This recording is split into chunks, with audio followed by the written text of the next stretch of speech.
Brought to you by the Every Dollar app. Start budgeting for free today.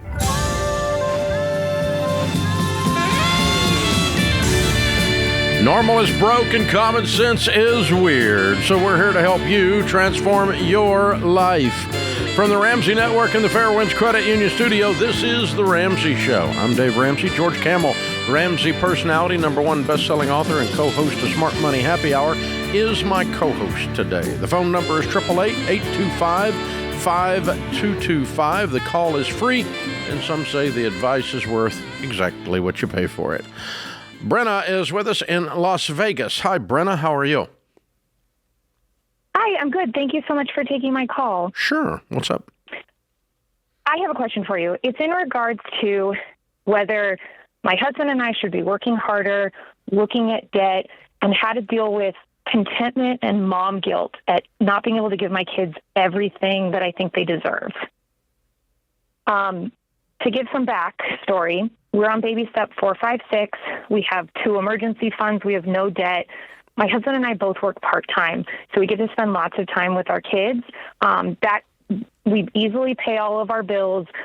I feel like our budget is comfortable. We don't pinch pennies, but we're careful with our money. My son is becoming school-aged. In Las Vegas, we have like the worst schools in the nation, so public schools is not a good option. The private school that all of our friends are sending their kids to that are associated with our church is like $13,000 a year for like kindergarten. And that just seems like an outrageous amount of money to spend on early education. So we're looking at homeschooling, but I'm just worried that I'm not working hard enough or looking at other options in order to give my kids what they need. But at the same time, I feel like I'd work harder just to send my kids to somebody else to take care of.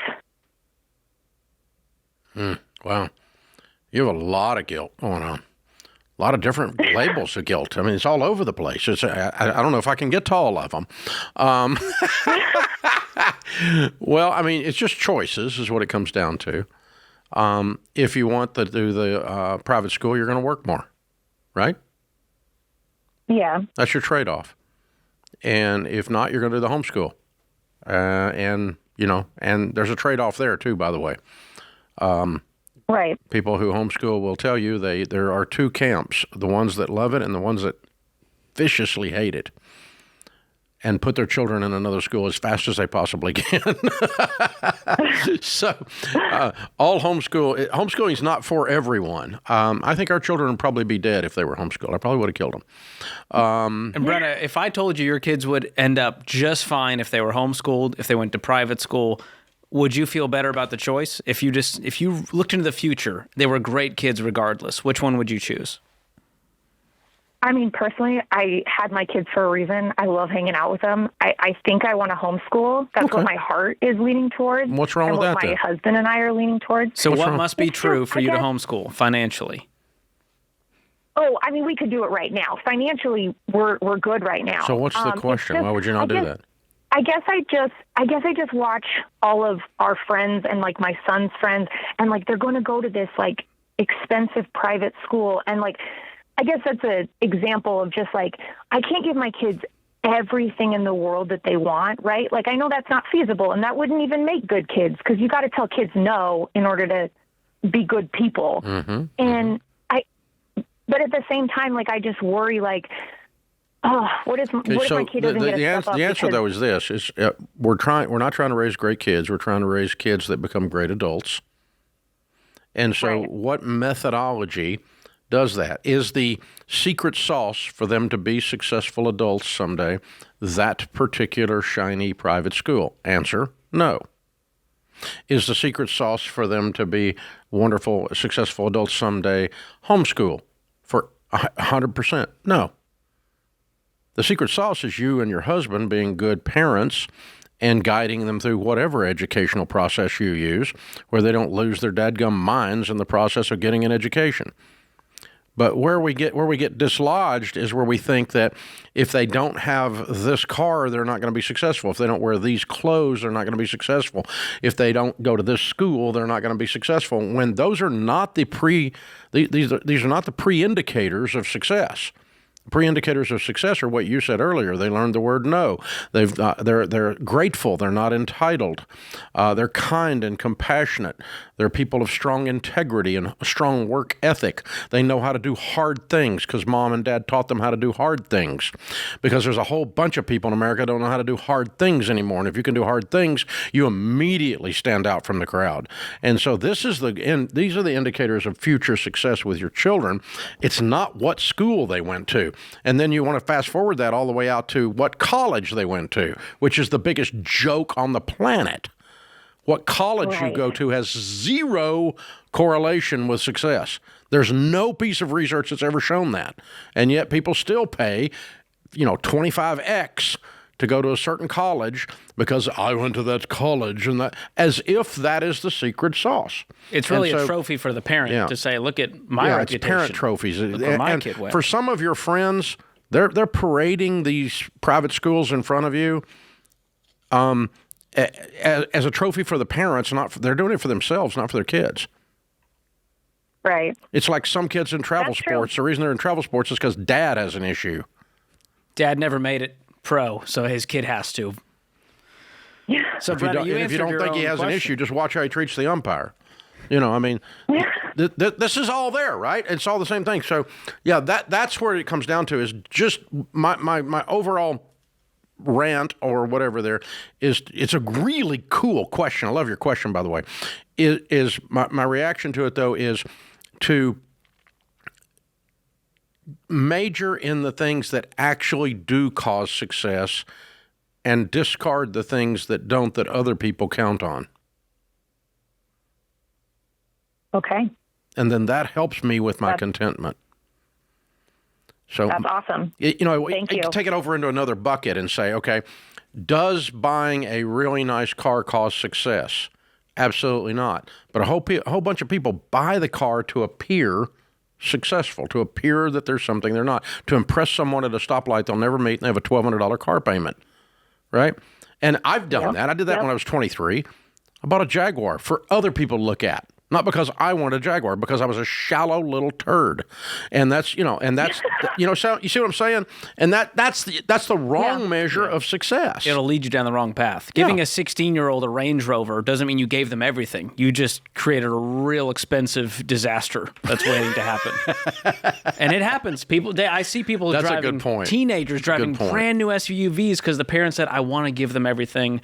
They deserve it. They've worked so hard." Well, and the one I remember when Rachel saved up like $8,000, and we matched. We had 401 for your first car, and she got a $16,000 Beamer, used Beamer. Oh, nice. Which, back then was a really nice car. Yeah. Now it's not a bad car, and Twit around the corner buys the same BMW brand new. Ooh, to for flex? A 16-year-old, I guess. I don't know if flex or not. $523 car payment back then. Oh, man. And that was like having a $1,500 car payment now, right? Might still be paying it off. But it's total flex. And I'm like, and now where is that kid today? Lost as a ball in tall weeds. Just can't. She just lost. That kid today hadn't got a chance.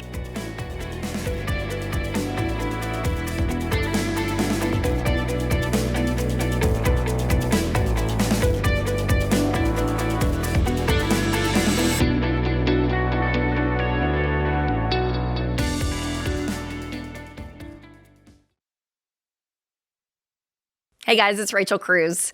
When it comes to life insurance, most people fall into one of two camps.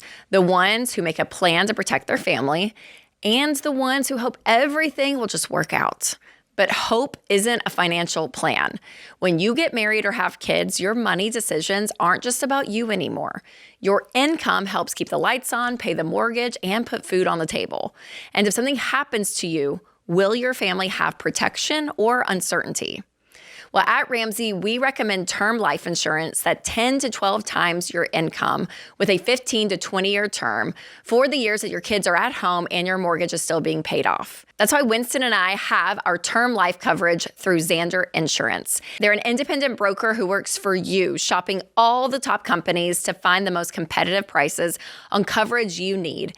Get instant quotes online in just minutes at Xandr.com or call 800-356-4282 to get your family protected with term life insurance.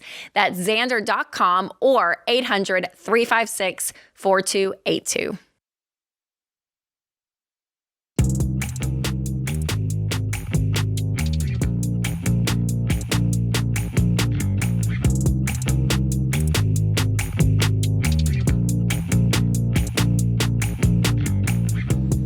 That's such a good subject. Contentment for children and adults, and mom guilt, and dealing with all that.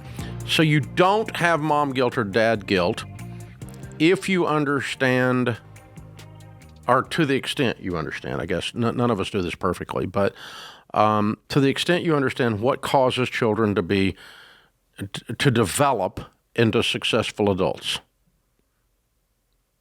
And it turns out it is not anything to do with the school they go to. Very little. It's not anything to do with the possessions that they have. It's not even the number of hours that daddy is home, as if they're going to lose their ability to be nurtured because daddy works a job. You know, we've got this nurturing movement going on now. And so, yes, we do want children to be safe. We want them to be protected. But, you know, some of the best generations of adults have come from children who endured hardship. Not horrible things. They were not hungry, hopefully. They were not whatever, but they, you know, you think about your grandparents, or for some of you, your great-grandparents or great-great-grandparents that were children in the Great Depression. And how did they turn out? Well, that was my grandpa. And he turned into he was actually a young adult in the Great Depression. You know, so, you know, some people were devastated during that time, obviously, but the hard times did not keep the person from turning out. It turned out they learned how to do hard things. And that's resilience. That's some grit. Create resilience and grit. And then because you're going, no matter what car you give them and private school you put them in, and no matter how much of a bubble you put them in to where they're not, they're not hungry and they're not in a crime situation where they're being a victim of crime or all those kinds of things. If you put them in a perfect bubble, and they don't learn how to deal with tough things when they come, then they're going to have really, really hard time. They're going to be an anxiety-filled adult because they don't know how to deal with crap. You didn't give them the tools. You didn't give them a shovel when the manure comes, and so, but that's an interesting discussion. And Rachel and I wrote a lot about that in the book that we did together, Smart Money, Smart Kids. One of the things that we've answered for parents a whole lot over the years is how do you raise children in this world that are not entitled? And it starts with, there's a 3-step process. It starts with gratitude. And so you become great, teach a child gratitude, teach them grateful. And with a little kid, it sounds like manners. Thank you, Mom, for dinner. That's gratitude, but it sounds like manners, good manners. Thank you, Mom, for dinner. Thank you, Dad, for, the help with my homework. That's gratitude, right? And gratitude then shows you humility. Because in order to have gratitude, there has to be some humility. It has to be, it's not all about you. Because if I'm entitled to dinner, then I can just be mad at Mom and have a fit if I don't like the broccoli. I don't like whatever, right? But see, we were not allowed to do that at our house, and our children were not allowed to do that. You might not like the broccoli, but you don't get to disrespect the mother that created it, because I'll take you out and create another one that looks just like you. You're going to wish you ate some broccoli when Dave's done with you. We're not going to disrespect the mom. That's not an option, right? That's old school parenting, but that's how it worked. And so you get to understand the world doesn't revolve around your little butt. Your little butt is just one more little butt, And so it doesn't revolve around you. And so if it doesn't revolve around you, then you would be grateful. And then when you're grateful, that sets you up for the ability to be content. But contentment does not exist in a bubble all by itself over here and just land on someone like a butterfly on your shoulder. Oh, now I'm peaceful and content. You become content because you realize it's not all about you. And I say, thank you, Lord, for the blessings in my life, Father. Thank you. You've blessed me. This is a prayer we say around the Ramseys all the time. You blessed us beyond our wildest imaginations. Our mind is blown by you, Father. Thank you for what you've poured onto us. That's gratitude, but it comes from, I didn't do this by myself. Obviously, I know my Heavenly Father has poured out upon me something that I couldn't have done by myself. And yes, I worked hard, but I couldn't have done it by myself.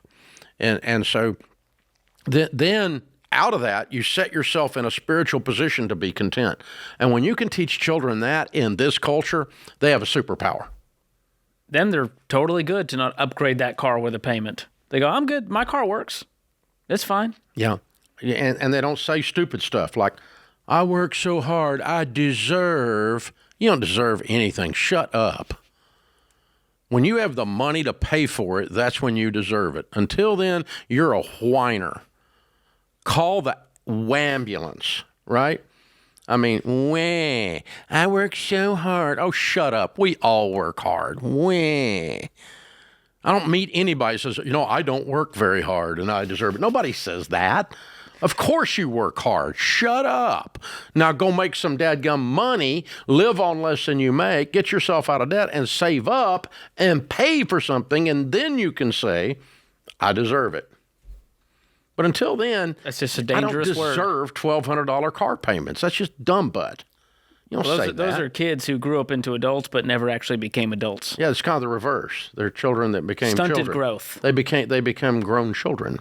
That's frightening. Which is kind of an oxymoron if you think about it. And you don't want your kid to marry that person, let alone be them. Oof. Yeah. You teach your children to identify those people and stay away from them. Because otherwise they will make your grandchildren, and now you've got a real mess. Mm. Yeah, that's then you exactly got entitled right. grandchildren. Yeah, can you imagine entitled grandchildren? Not in the Ramsey house. Dave's not putting up with that. Well, I love my grandbabies. I mean, grandbabies are awesome. If I'd have known how great grandbabies are going to be, I'd have been nicer to their parents. But, Papa Dave, we don't do that at Papa Dave's house. Papa Dave's house, this is how we do things. There's rules. We say thank you, Jesus, and thank you, Mimi. Mm. We are grateful at Papa Dave's house because we know where all good things come from, Jesus and Mimi. That's right. Dave's just lucky to be in the room. I'm just lucky to be around and get to observe this thing happen. You're a turtle on the fence post. But isn't that fun? I mean, I loved her question. That's why I wanted to spend a minute. Because the intentions were great. The motive was great. It was not an insincere question, but it took me to a place I didn't think I would go to this quickly in today's show. But so many of the things that we chase, that we call happiness, or we call entitled, or we call deserve, are the wrong things to get us to the destination we were trying to get there. Mm. It turns out the Range Rover won't take you there. Well, it's hard because the character stuff, that's invisible. And as a parent and kid, you just want to see the visible thing. The nice car, the private school, look at what they have. She said it. Well, I look around at all my friends. Well, there's the problem.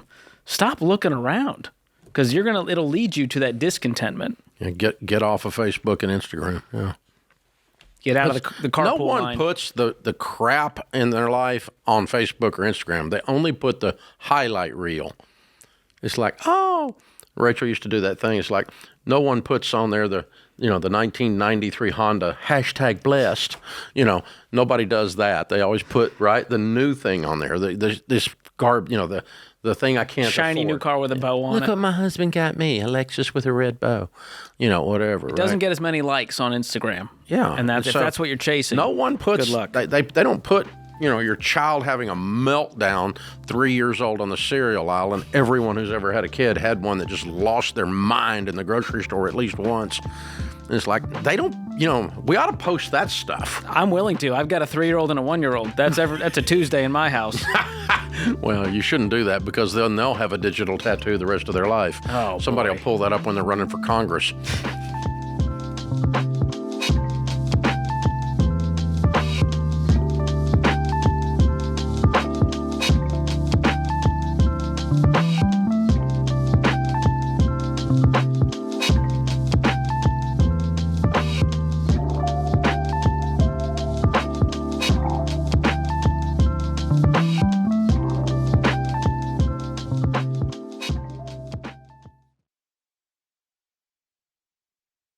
If you run a business, you already know this. Bad information leads to bad decisions. And right now, AI is everywhere. But AI is only as good as the data behind it. The best AI is built on the best data. That's why I recommend NetSuite. NetSuite is the #1 AI cloud ERP, and more than 43,000 businesses run on it, including us here at Ramsey Solutions. Their AI isn't bolted on, it's built in. And it connects everything that runs your business. Accounting, inventory, customer data, all in one place. Because when your numbers are connected, AI actually works like it's supposed to. NetSuite's AI helps flag cash flow problems, spot inventory issues, close your books faster, and cut down on manual reporting. If your revenue is at least 7 figures, go to netsuite.com/Ramsey for a free product tour. That's netsuite.com/Ramsey.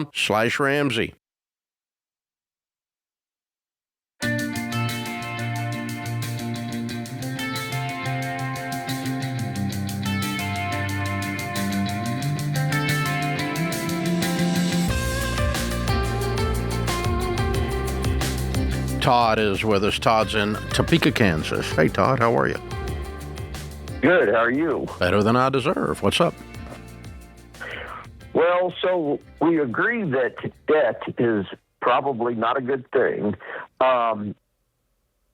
What is your thoughts on programs that have interest-free,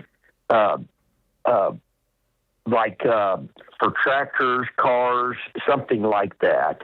The manufacturer will have an interest-free program, and you can make, like in my case, it would be on a tractor, and they have all sorts of different programs that kind of fit what would work for you.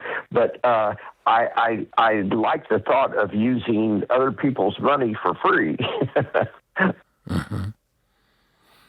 Well, I don't know. I know the car manufacturing side of it. I don't know the tractor side of it, but I suspect it's similar. Okay?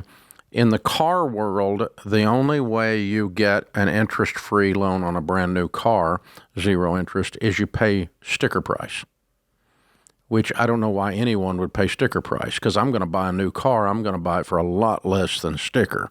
Like a lot less than sticker. And so the difference in what I would pay for it and what you would pay for it if you took the interest-free sticker price loan is called interest. Yeah. You know, sure. they got their money. They just didn't call it that, you know. And now I suspect John Deere or Caterpillar or whoever is probably doing the same thing on the tractor side with combines or whatever else with the, you know, those are huge ticket items.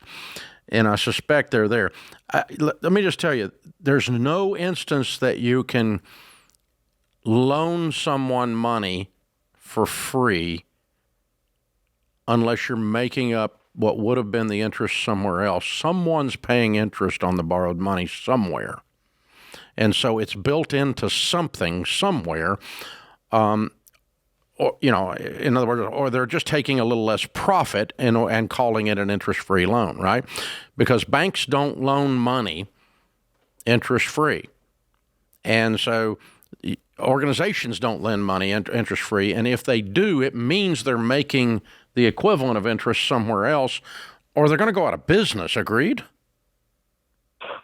Yes. Yeah. There's no free lunch. And normally, not normally, but so I was going to pay cash for this machine, and the guy gave me the price. It was $89,000. Okay. And then I was reading something, and I saw that Kubota had a interest-free program. So I called the dealer and the salesman, and asked him, and he said yes. So, and the price was still $89,000. And then he said there's all sorts of programs if you'd like to put down what you'd like to put down, whether it be a monthly, yearly payment, what have you. So that made me think. Well, what I want then is a discount for cash. I don't like my $89,000 price. if I'm in your shoes. That's the way I would go at this. I'm not going to borrow the money, and the reason is they're going to make the money somewhere.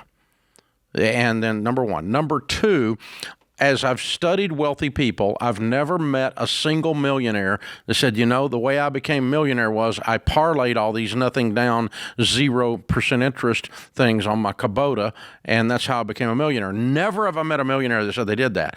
Millionaires just don't play with this stuff, but it's kind of a mind game that it's, if you like math like you do and I do, to get into it. But George, have you run into this with the tractor world at all? Not in the tractor world specifically, but the 0% game is everywhere now. And number one, you're right. The sticker price is going to be higher, and there's no negotiating.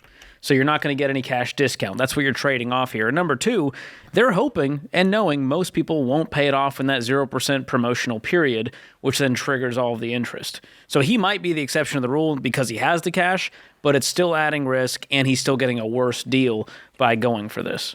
Yeah. And they get kickbacks. Anytime they work with a lender, they're getting a kickback. Yeah, it doesn't occur to me to borrow money under any circumstances. So, because I've not found that to be how people become successful financially. Yeah. And so, I've got a Kubota skid steer at my farm. It's one of my favorite toys. We put a bush hog on the front of it, and I go over there and bush hog and talk about therapy. That's a great It's kind of like pressure washing therapy. It's the same thing. And it's better than golf. golf. Feels really good. I'm knocked down and cut up and chew up some stuff with that thing. And I never thought a thing about doing anything except paying cash for that when I bought it. Yeah. Just a toy. Well, that's the other part of this we're not talking about is this sort of slippery slope mentality of, well, I did the 0% over here. Why not do it on the furniture and on the appliance and on my personal car? Because I know I'm smart enough to pay it off. I have the cash. It's a lot of calories to burn to keep up with all of it. But no, I want him to test it. Call us back with your cash discount. It won't cause you to be wealthy. The interest on $89,000 or whatever, that's what the price was, wasn't it? Yeah. My next question is, what do they cost used? Could you buy one slightly used at 70? I think Todd can probably afford this. He's just doing mental gymnastics. I think he can buy whatever he wants. But he doesn't want to part with his cash. No, he was okay with it until the dealer said you can get 0%, and then he started doing mental backflips. I'd like to hang on to it at that point. I kind of understand how you can get there, but no, I would not do it. I'm not going into debt. I don't do it. I would not tell you to do it. I've not met wealthy people that use this as a method of building wealth, and so while it sounds like I'm using other people's money for free, you're somewhere in there. Somebody's not. It doesn't work if you do. All right, Susan's with us in Portland, Oregon. Hi, Susan. How are you? Hi, Dave. Thanks for taking my call. Sure. What's up? I'm a 62-year-old divorcee. I have zero debt. I don't own a home, but my car is paid for. And I'm living with my partner who does not charge me rent. I have approximately $1.5 million in retirement funds. And my question is, what is a good amount that I could take out monthly and still have enough to live on? Because my biggest fear is running out of money. And I live very frugally now. I live on $2,000 a month. And I think I need just guidance in what's a safe amount. Let's just do some basic math, okay? Okay. What's your $1.5 million invested in? Traditional IRAs, Roth IRAs, and no, I mean, what's the investment? Good mutual funds, growth stock mutual funds? Yes. Okay, so you think the portfolio is averaging what the market has averaged, around 11%, 12%? Yes. Okay. And so if your 1.5 is going up by, let's pretend, if it's going up by 12% a year and you pulled off 8%, that means it would still go up by 4% a year. Does that make sense? Yes. And so 8% of $1.5 million is $120,000 a year. Whoa. $10,000 a month. Yeah, I could do that. I think you're okay. You said you spend $2,000 a month? Yeah. Yeah, we're a ways away. You could upgrade your life. So, and here's the idea. Here's the thing. If we make 12 and we pull off 8, we never touch the 1.5 and it grows by 4 a year. You never even touch the principal, much less run out of money. Yeah, that's where I get hung up on, because I see it as a finite amount, and it's not finite if you never touch it. It's perpetual. If you cashed it out and put it in a checking account, infinite. it would become finite. It's mathematically infinite if you don't touch it. Okay. And what about the common 4% rule? It comes out that it would be about 60,000 gross. So what about that common? What the hell? What common? What kind of common?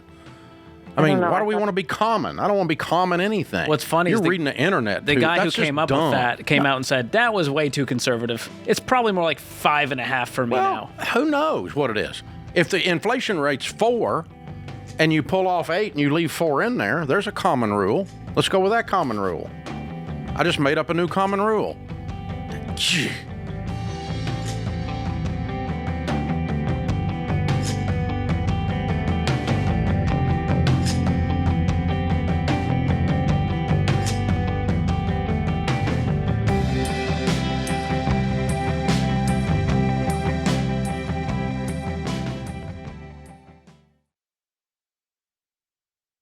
If you're waiting for the perfect interest rate before you buy a home or refinance, that moment may never come. That's why people should talk to Churchill Mortgage, because rates move every day, and when rates drop, buyers flood the market, which means more competition and higher home prices. Smart buyers know they can't time the market. They move with a strategy. Buy the home you can afford now and refinance later if rates improve. Churchill helps you understand what you can actually afford, not just what you qualify for.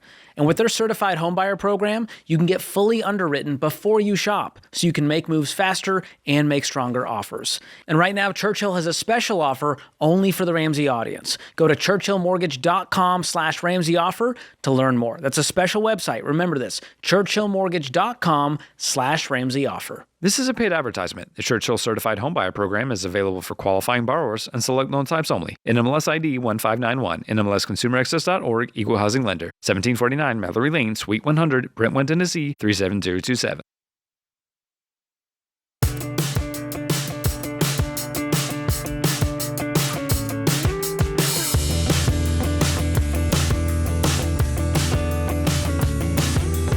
Quick circle back.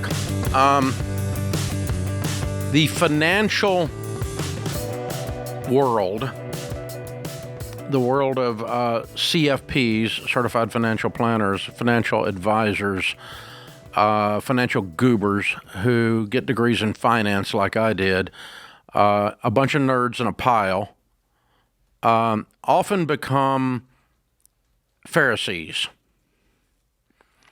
And they get caught up in the world of hypotheticals to where they can't even use any common sense anymore, because we get paralysis of the analysis because we're so good at math, those of us that do that world. George is studying CFP right now, and you've observed this. I call them certified financial Pharisees. And so instead of certified financial planners, but CFPs. But not all of them are, but some can get caught up in that. If you had to generalize the community. Then the dumb butts write articles on the internet. And they write stuff like the common rule, or the common rule of 4% withdrawal rate. So but here's the trick, folks. You need to learn to do your own math, because these people spend so much time over analyzing this stuff that there's nothing left when they finish. And their set of assumptions most of the time is so asinine that it doesn't apply to the real world. So just learn to do your own math. So here's the rule. Here's some basic things you can do math with, all right? The inflation rate has averaged for the last 84 years, the Consumer Price Index, the CPI, is what we measure inflation with, 4.2%. That means on average your money has lost its purchasing power 4% a year. Now, Biden and COVID, we had some 9 and 10%. Carter, we had some 10 and 12 and 14%. And gas lines in the 70s if you're old, okay? But still, the average over 80 plus years is about 4%. And so if you're going to project out from age 60 to age 100, your retirement years, then 4% is probably pretty good. There might be some years it's higher. There might be some years it's lower. The average, which is the middle, it's not the median, but it's the average, is still 4%. So if you do that, if you're making 12 on your money and you leave 4 in there, your money grows by as much as it lost in purchasing power. You broke even. That's pretty simple, right? So if you let your money grow by 4%, you're not only not deteriorating your nest egg, the goose is just fine, and he's still laying some small golden eggs. But we're taking 8 of the 12. That'll run in perpetuation forever. Do your own math. But some goobers say, well, we need to inflation adjust. I just did. We need to adjust for this and that, and we need to have a conservative number, and we need to use real dollars, and we need to use CGR, and would you shut up and join us over here in the real world? Because if you draw 4% and you leave 8% in there, this money's going to double in about 7 years. And this poor woman has worked her whole life to have $1.5 million. She's a freaking millionaire. She's scared to live. And she's scared to live because she read your stupid butt common law goal, whatever the garbage the line was, for 4% withdrawal rates. And I've seen 4% withdrawal rates for 40 years that I've been on the air doing this. That study was done in 1994. That's the crazy part. And here's what's wild. When you actually look into the study, it has a lot of assumptions. It was a low market returns, high inflation, assuming your portfolio had a whole lot of bonds in it. Assuming your portfolio sucked. Exactly. And to your point, Dave, I read an article from a highly respected CFP that everyone in the community would say, this guy knows what he's talking about. Here's what he found. Over 2/3 of the time, the 4% rule leaves retirees finishing their 30-year horizon with more than double their starting principal. And that's if they suck at investing. That's pretty wild to think about. Put it in a decent mutual fund instead of a bunch of stupid bonds like some of you CFPs tell them to do. You know, I'm 65. You know how many bonds I own? Precisely 0. Which upsets the CFP community to no end, because don't you understand asset allocation? Yeah, I understand how dumb the theory is, and I'm not going to follow it. Because if there's anything I am, it's defiant.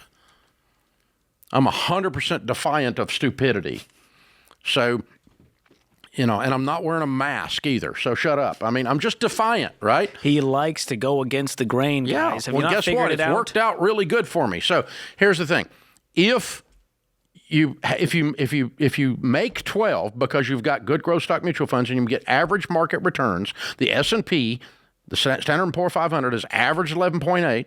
So if you make 12 on your money and you pull off only 4, that leaves 8. That means your money's still going to double every 10 years, not 30 years, whoever did the study, the second study you referenced, okay?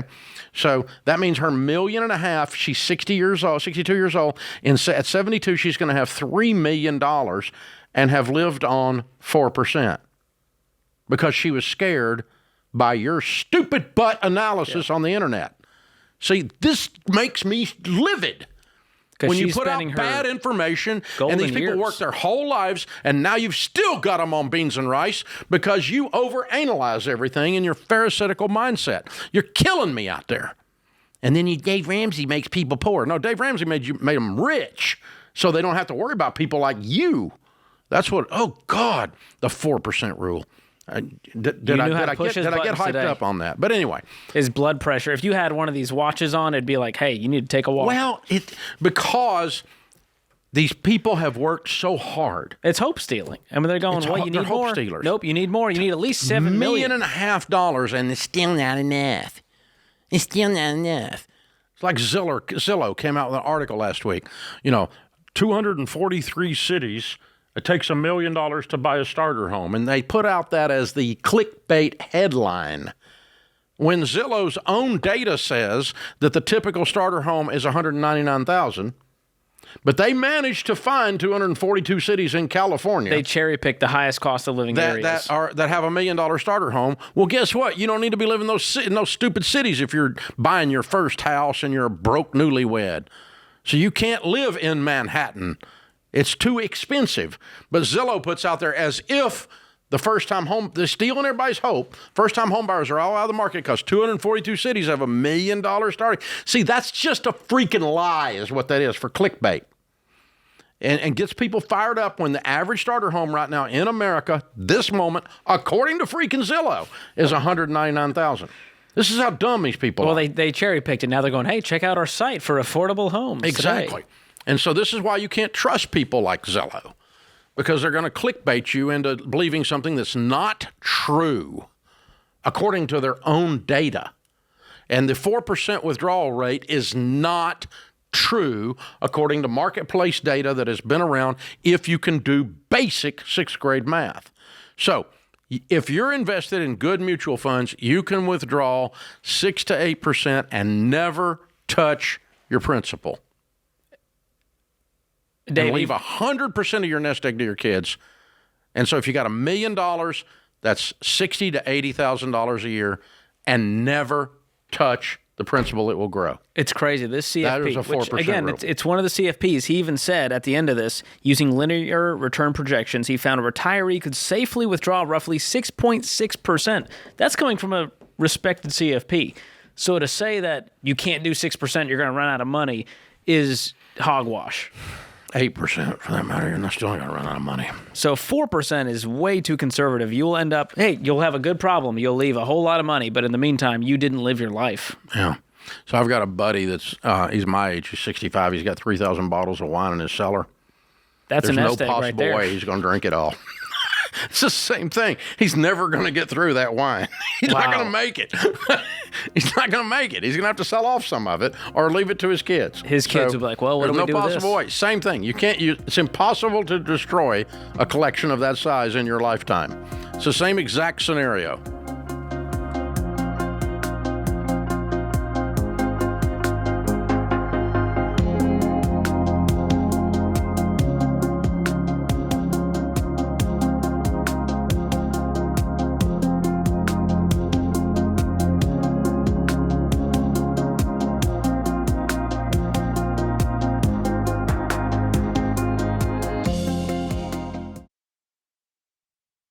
This show is sponsored by BetterHelp.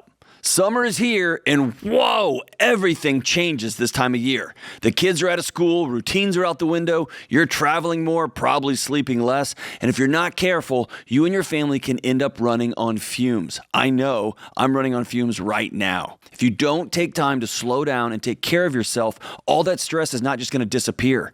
It will show up in your body, it will show up in your relationships, it will show up in your work, in your patience, everywhere. This is why I'm a big fan of BetterHelp. BetterHelp is an online therapy platform that matches you with a licensed therapist based on your goals and preferences. All of their therapists follow a strict code of conduct, and you can message yours or schedule sessions right in the app. And if it's not the right fit, you can switch therapists at any time for no extra cost. Listen, you don't have to carry everything all by yourself this summer. Go to BetterHelp.com/Ramsey to get 10% off. That's BetterHelp, HELP.com/Ramsey.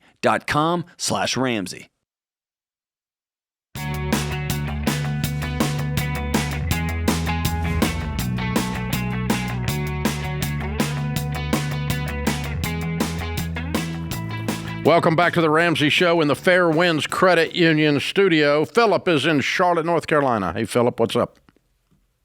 Hi, thank you for taking my call, Dave. I appreciate y'all taking the time to put me on there. I have found myself at a crossroads in the last week or so, and I started down the path of trying to find debt consolidation, stuff like that. And within the last 4 or 5 days, I've actually run a and stuff, and really. I'm sorry, for the last 4 or 5 days, what? You broke up. I've found y'all's YouTube and stuff and really been paying attention to that. Oh, cool. Listening to what you had to say about the debt and everything. So just kind of wanted to put myself out there and get your opinion on where I need to go. I did start the baby step that you were talking about. Mm-hmm. I've got the $1,000 put back away now. Good. But with the debt consolidation, I've really realized how out of control my unconsolidated debt has been. Mm-hmm. I've got 16 credit card accounts. Pretty much all of them are maxed out more or less, or are on the close side of things.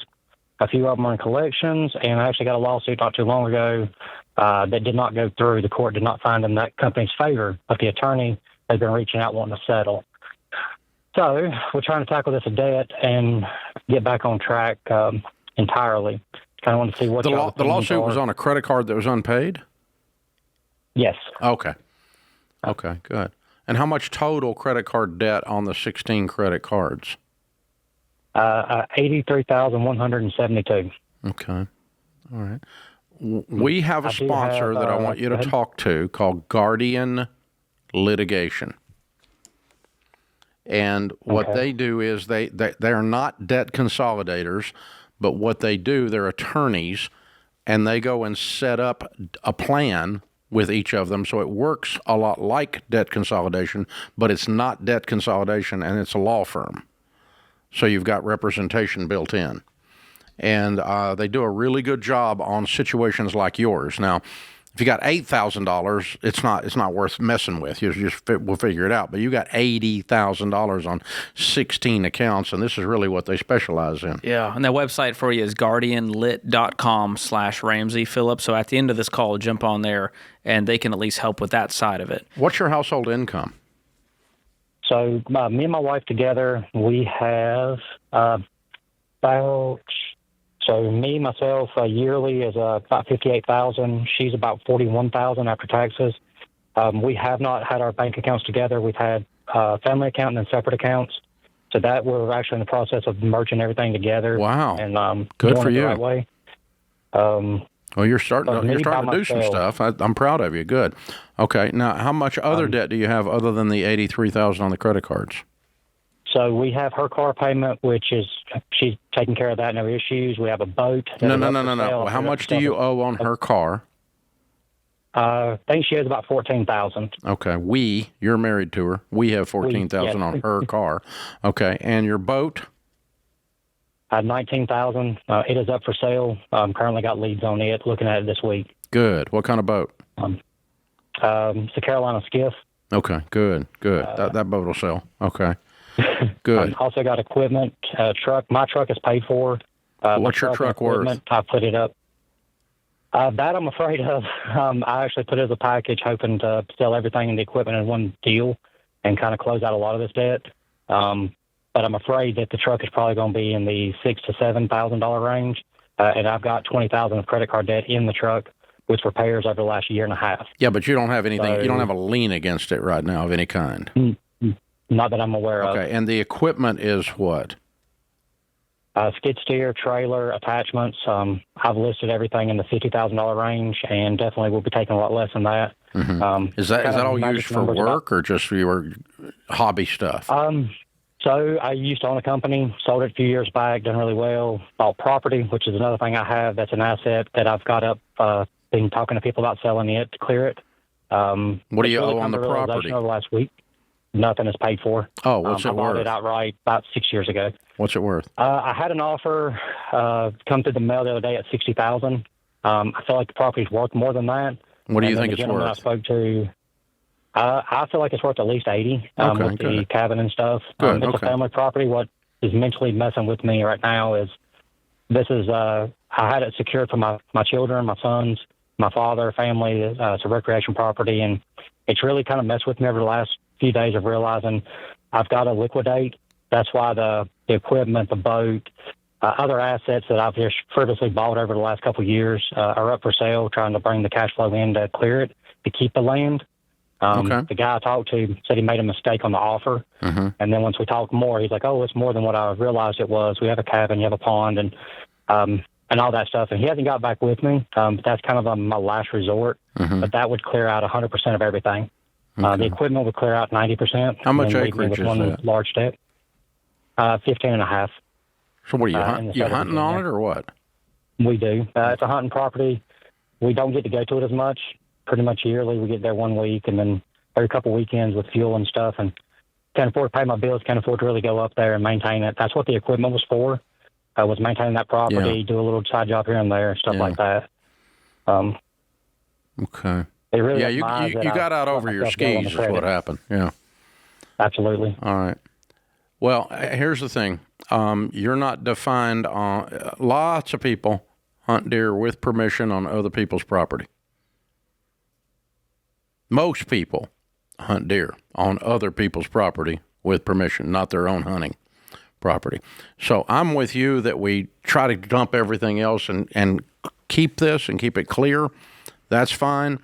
But your family heritage and legacy is not going to be ruined by not owning that 15 acres for deer hunting. It's just not. You got other things you can do, other ways you can do that, and you'll have a lot more money and a lot more freedom.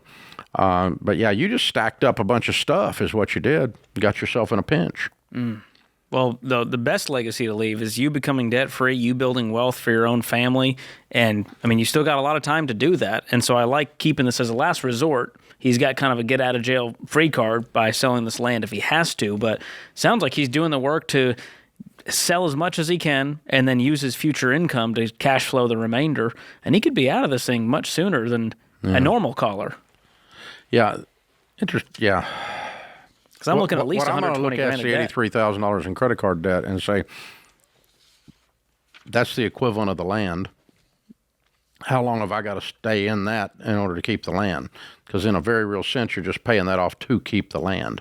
Yeah, it's kind of like a really expensive mortgage. Yeah, it's really expensive. 25% APR. Yeah, I'm with you, though. I agree. And Philip, what I love most about your stance on everything was that you've already started taking action. The boat's up for sale. The skid steer's up for sale. I have to sell my truck, too, with it.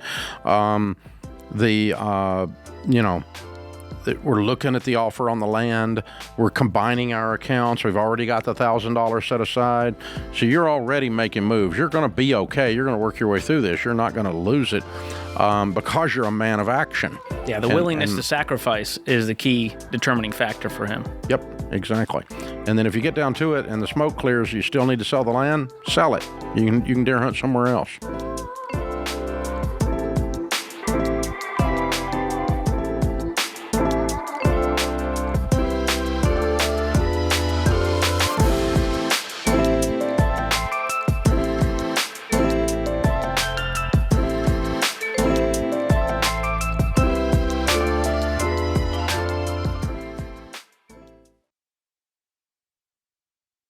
As a dad of young kids, I'm starting to think a lot more about the world they're growing up in and how I'll help them make sense of it as they get older. And that's why I like World Watch, a video news service for preteens and teens. Because one thing I know for sure, if you don't teach your kids how to understand the world, somebody else will. And these days, that could be TikTok, YouTube, Instagram influencers, or whoever happens to show up in their social media feed. World Watch's 10-minute videos help young people understand what's happening in the world through a Christian worldview without all the outrage, negativity, and noise that is everywhere these days. The reporting is factual, engaging, and designed specifically for preteens and teens. And World Watch creates opportunities for something every family needs more of: meaningful conversations. Instead of just reacting to headlines, kids learn how to think about what's happening in the world, and parents get a chance to keep those conversations going at home. Because when my kids are old enough, I want them informed, not overwhelmed. And right now, you can get a 30-day free trial. Just go to worldwatch.news/Ramsey or use promo code Ramsey to get started. That's worldwatch.news/Ramsey.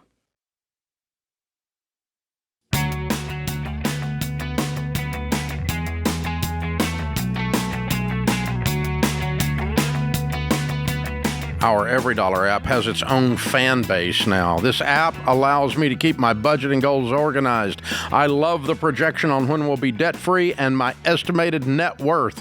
It gives you something to work towards and gives you a light at the end of the tunnel. Hey, that's awesome. Hey, if you start EveryDollar for free, not only will you have the world's best budgeting app on your side, but you're going to have Ramsey in your ear. We're going to be teaching you the same stuff George and I would teach you as you go through the app. It's a personalized plan.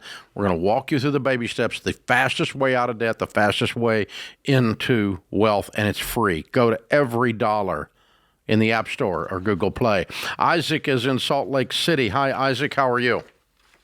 I'm doing well. Thank you for taking my call, and forgive my nervousness. It's okay. How can we help? I am recently divorced, and while I know what I need to pay legally, according to the decree for alimony and child support, I don't know if it feels right morally, especially at its end in 2029. Okay. You feel like you should pay more? Yes. Oh, okay. The reason I say this, right now, alimony and child support together is $2,900 a month. Mm-hmm. But I am fearful that when it ends in October of 2029, then in this economy, she'll be left destitute or high and dry, and that I wouldn't be does that make sense? I'm sorry. Yeah. That's unusually compassionate toward the ex. What do you make? $106,000 a year, but just yesterday I accepted an offer for $120,000, which I'm excited about. Very nice. Good for you. Good new chapter, clean chapter in your life. And $2,900 a month for 3 years, right? Yes, it started partway through last year, but it's going to go until October 2029. Okay. And how old is she, and what is her career? I know that she was a manager for a mold company a while back, but I don't know if she's working at all right now. She's just focused on raising the kids and homeschooling them and things like that. She is 37. I'm 36. How old are the kids? The youngest is 2 years old, and the oldest is 6 years old. Okay, so the $2,900 is going to be largely child support, isn't it? Not in Utah. I was told that the alimony portion is only $2,059 of it, and then that the remainder is child support. Okay. I don't know what I'm talking about except from years of experience dealing with this, and because I don't know anything about Utah law, and I'm not a divorce specialist, but typically 3 children when you make $100,000 a year is not going to be $900 a month. Okay. You might have those two numbers flipped. Mm. I might be wrong, but I'm guessing. But in most, and I'll say in most states, you would at least have those two numbers flipped. Did you say you have 2 kids? 3 children. 3. 2, 6, and what was the other age? Right in the middle, 3 years old. Okay. So 3 years from now, you've got a 5, 6, and 9-year-old, and they'll be in school, and she'll go back to work full-time? Is that the plan? I think that she would want, and I wouldn't hate for them to continue to be homeschooled, but my goal is if I can be debt-free by 2029, when all of this, takes place, then they will stay with me half the time. And I'm just trying to get to a point that I can eventually move into a place that they have room to live in as well. So that's my motivation to become debt-free. I'm curious what happened to your marriage. We were married for 6 years. The best way I can describe it, without going into a lot of detail, is I didn't feel needed or wanted. She bought a house in 2020, and I didn't know it until she told me afterwards. I didn't feel like we made decisions together, and I couldn't. I gave the very best I could, but I just couldn't keep going. Okay. All right. And yet you're talking to me about keeping going. I guess so. I think that. So, I was raised, here's an opinion of a guy, not an attorney. I don't know what I'm talking about as an attorney, and not even a financial opinion. I think this lady's going to have a career. She's now a single mom with 3 kids, and she gets child support. And she's probably not going to be at home on your dole. You're not going to want to take care of her for the next 20 years, so she can sit at home and homeschool. That's not a realistic scenario. If you want to do that, it would be highly unusual to the point I would call it weird, and I'm not sure it's good. The very reason you left there, you need to leave there. And then she needs to go on and she likes making decisions by herself, so now she gets to. And so, I would not pay somebody $3,000 a month so they could sit at home and homeschool for 20 years. Or whatever it is, 18 years for a 2-year-old. I mean, I would not, I don't think that would be unusual. I would make other arrangements for the children. I'd do other stuff, but I'm not going to just support her and her have no. It's not good for her to have no life. And that's as assuming a single she doesn't. person, a divorced woman, to have zero career and be homeschooling the kids and living off of the ex. That's not dignity. That's not good for her. She needs to become a person of a standalone entity And have some independence. Yeah, Because at that point, she's codependent on an ex. exactly. To And keep it up. I don't want my ex-husband. I mean, would you want your little sister's ex-husband supporting her? Who could pull the rug out at Weird. any time. Yeah, I don't want that. I don't want that for. It's awkward I don't for want that both for the sides. ex. I don't want that for the kids. I don't want to model that for the children as some kind of a, well, the marriage didn't work out, but we went ahead and paid you. No, no, I don't. No. You can do it if you want. It's your money, but that's my opinion, and you'll always get that when you call here because I'm an expert on my opinion. And I also would check your numbers because I think your numbers are inverted. I think it's $2,000 a month in child support and $900 a month in alimony. I don't think you got away. Maybe there's something different in Utah. I don't know. All right. That brings us to Lucy in Chicago. Hey, Lucy, what's up? Hi, Dave. How are you? Good. How you doing? Good. Better than I deserve. Go ahead. I'm currently in baby step 2, kind of paying off my debt. But my question is more regarding term life insurance. During COVID, I added my aunt as an authorized signer on my credit card. She was going through a hard time, and I also co-signed for her apartment, which she still has. She racked up about $18,000 in credit card debt on my card. And I wanted to know if getting term life insurance in case she may, pass before she can pay off the debt. For sure she's going to pass before she pays off the debt because she's never going to pay off the debt. Yeah. She hasn't paid it off yet. I mean, COVID 6 years ago. Yeah. So, I mean, we're not going to sit around and wait on her. What's your income? Well, I make about $85,000 a year. And how much debt do you have, not counting this $18,000 in debt that's yours? So I had about $53,000. Recently, I've been listening to you, so I've sold some stocks that I had in an ESP plan, and I brought my debt down to about $20,000. Good. Okay. Well, you got $18,000 more in credit card debt. I would add to that list And take her off that credit card immediately. and cut the credit card off. Turn it off immediately. Cancel the card. No more charges on it allowed by anybody, you or her. And then when the lease comes up for renewal, I'm not gonna stay on it as a co-signer. So time for her to get on her own. It's been 6 freaking years.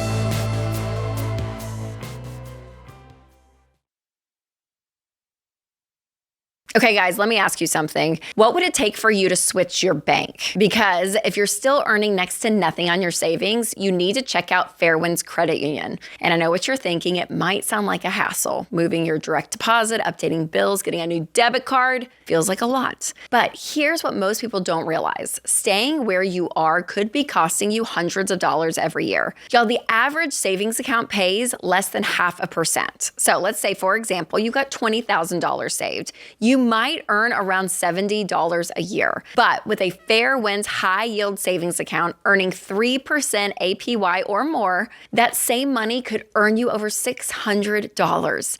And that's real money that you can use towards the baby steps. So don't let temporary comfort keep you stuck. Check out the Smart Bundle from Fairwinds Credit Union. You get a high-yield savings account, a no-fee checking account, and the Ramsey Be Weird debit card. Go to fairwinds.org/Ramsey to learn more and make the switch today. That's fairwinds.org/Ramsey, insured by the NCUA.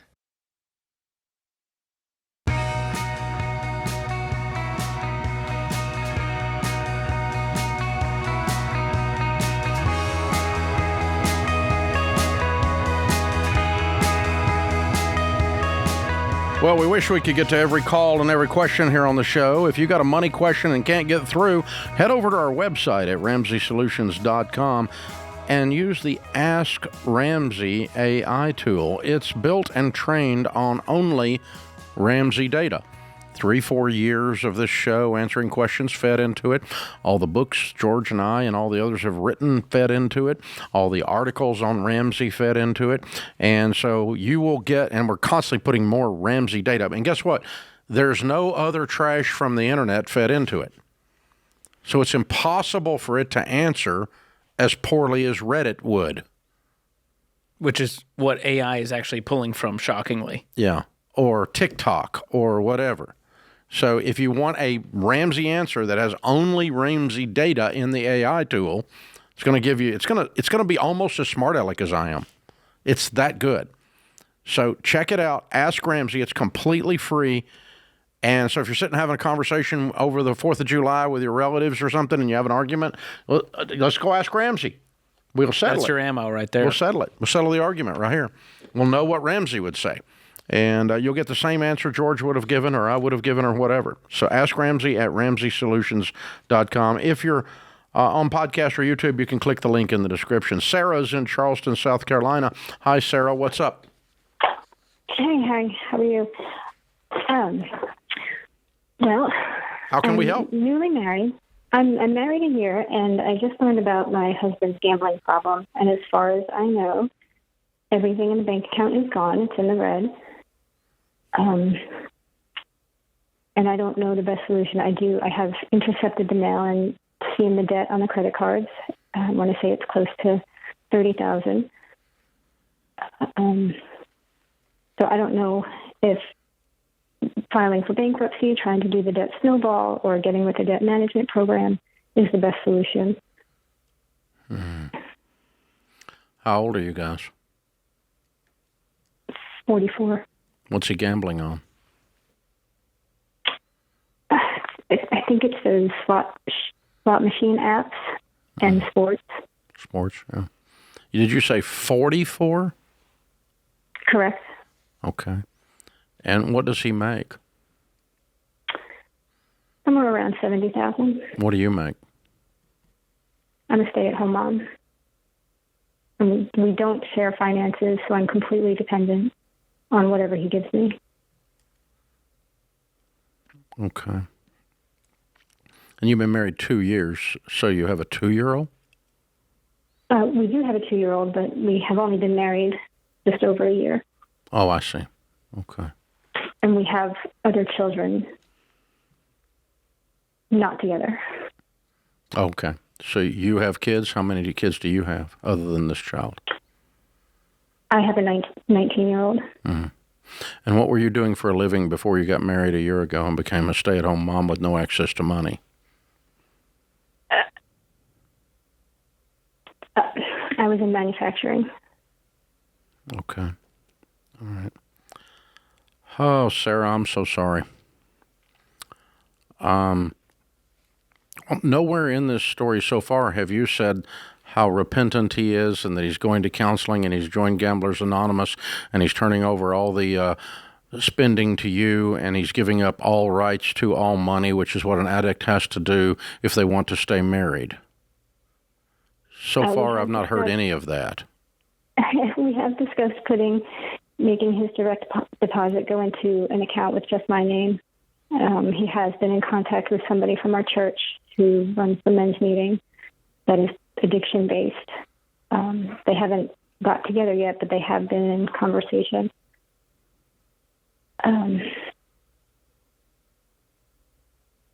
Okay. There's talk. I don't know. Yeah, there's talk. So let me give you some harsh realities that you guys have to work through, and I hope you can work through them.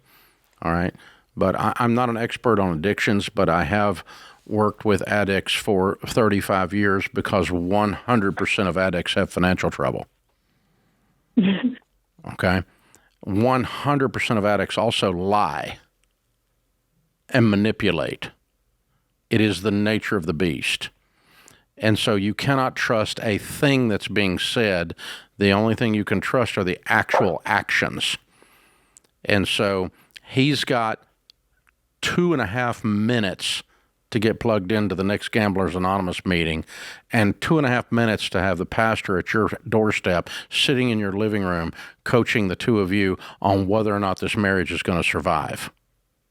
Not 2.5 weeks, 2.5 minutes.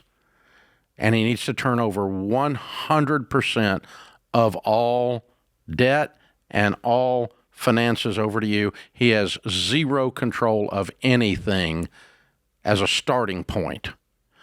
Otherwise, he's a lying, manipulative addict, and you're an enabler. And your life is going to go down the toilet. There's no middle ground with this, folks. The fastest growing addiction right now in America is online porn. The second fastest growing addiction that's tearing families apart is online gambling. And sports betting has gone from 5 billion to 150 billion. And it's men 25 to 45 years old. It's completely gutted the male portion of our population. And we think it's cute with some guy holding a balloon at DraftKings or MGM. It's not cute. It's screwing America over, and you're sitting in the middle of it with a baby.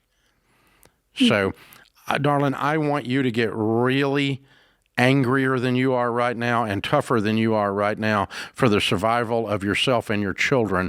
And this guy has got to regain trust over the next many years that he stays completely sober from gambling sites of any kind and any other addictive behaviors, because he's plugged into a good therapist, into a good church, and into Gamblers Anonymous, all three, and he has no control over anything except to work all the time and bring you the checks, and then I think you can walk out of this with the baby steps.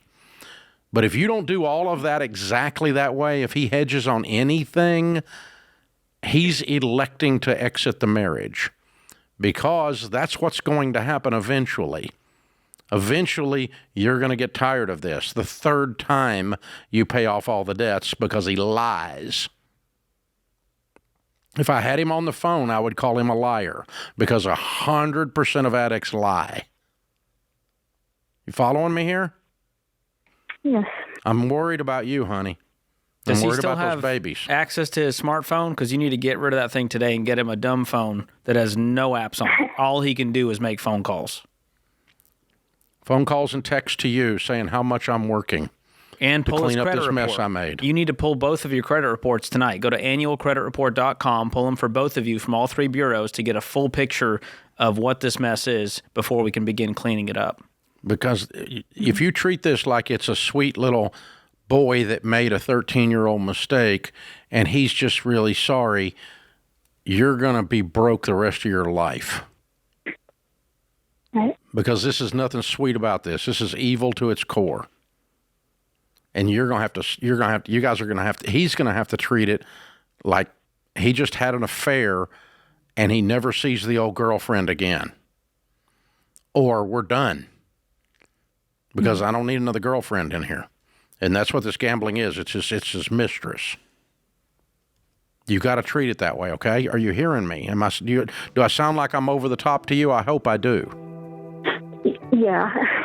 Yeah. But I understand why. Yeah, because I really want you to hear this, because I've worked with these folks for years, and these guys that sort of I'm just going to quit. I don't need anybody's help. I'm just going to quit. I can quit anytime I want, says every addict. Everybody's ever done cocaine. I can quit whenever I want. Right? Not a chance. Unbelievable.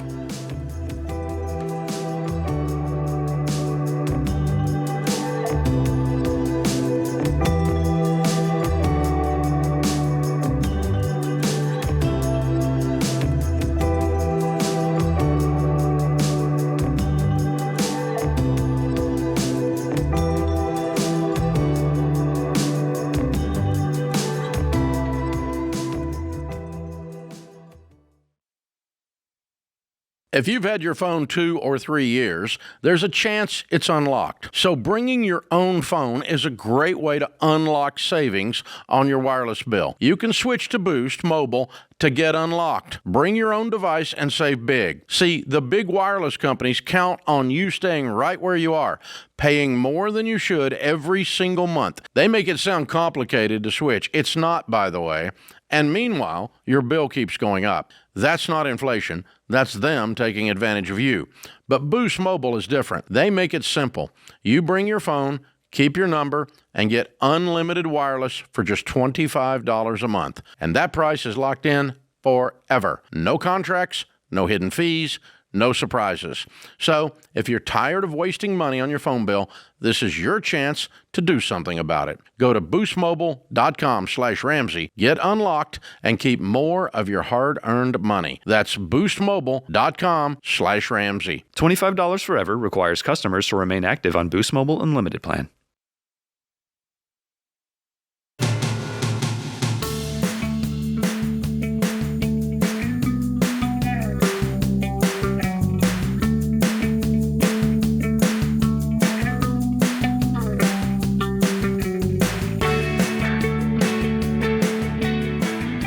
Joel is with us in Albuquerque. Hey, Joel, what's up? Hello, Dave. How are you today? Better than I deserve. How can I help? Okay. We recently bought a house to fix up and flip, in which we did. And we did do a real estate contractor owner finance. My question to you is this contract is set to go off in 5 years with the balloon payment? But we also have an option to actually keep that real estate contract going for the next 30 years. Am I better off getting the 5 year and putting it in a mutual fund, or am I better off leaving that as is? Well, you're probably not getting 12% on it, are you? No, 6.5%. Well, then you'd be better off putting it in a mutual fund if it got 12%, right? Yeah, I see that payment come in, and that. I mean, if you put it in at 12%, they send you a payment, dude. True. Mutual fund. You can set up a mutual fund to pay you 6% and making 12%. Okay. I was just always trying to do that little bucket system of I have this bucket, I have this bucket, I have this bucket. That's what my thought was. I'm sorry, I don't know what bucket system we're talking about. So if I have a downturn in the market, I always have this. It's a constant for my retirement. Oh, I see. So you want to be diversified. That's what you're saying. You want to not have all your money in one place.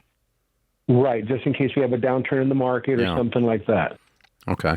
But if you're making 6% on your money, I mean, you could put that in high-yield savings account and almost make that and be fully liquid.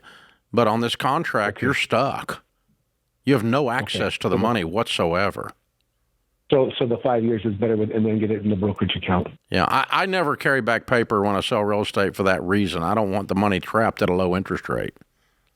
Okay. All right. Easy enough. Thank you, sir. Appreciate the call. It's an interesting discussion. And what are your thoughts on owner financing as a general strategy? I wouldn't do it. And seller financing, would that be a different scenario? Seller financing is owner financing. Okay. When the seller carries back the paper, that's owner financing. It's the same thing. The owner carries back the paper, and meaning that you pay them a payment instead of giving them money. So instead of going to the bank, I go to Dave, and Dave says, well, I'll loan you the money at 6.5%. Yeah. And you're making 6.5% on your money, and you should be making a lot more than that. Now, you take the risk that the bank would take because you're the lender. Yeah, well, I mean, you have to foreclose if they don't pay. If you're going to do that, you might as well just have a renter. At least you can get them out. You don't have to go through a foreclosure. I mean, you can make more than 6.5% renting it, cash on cash, right?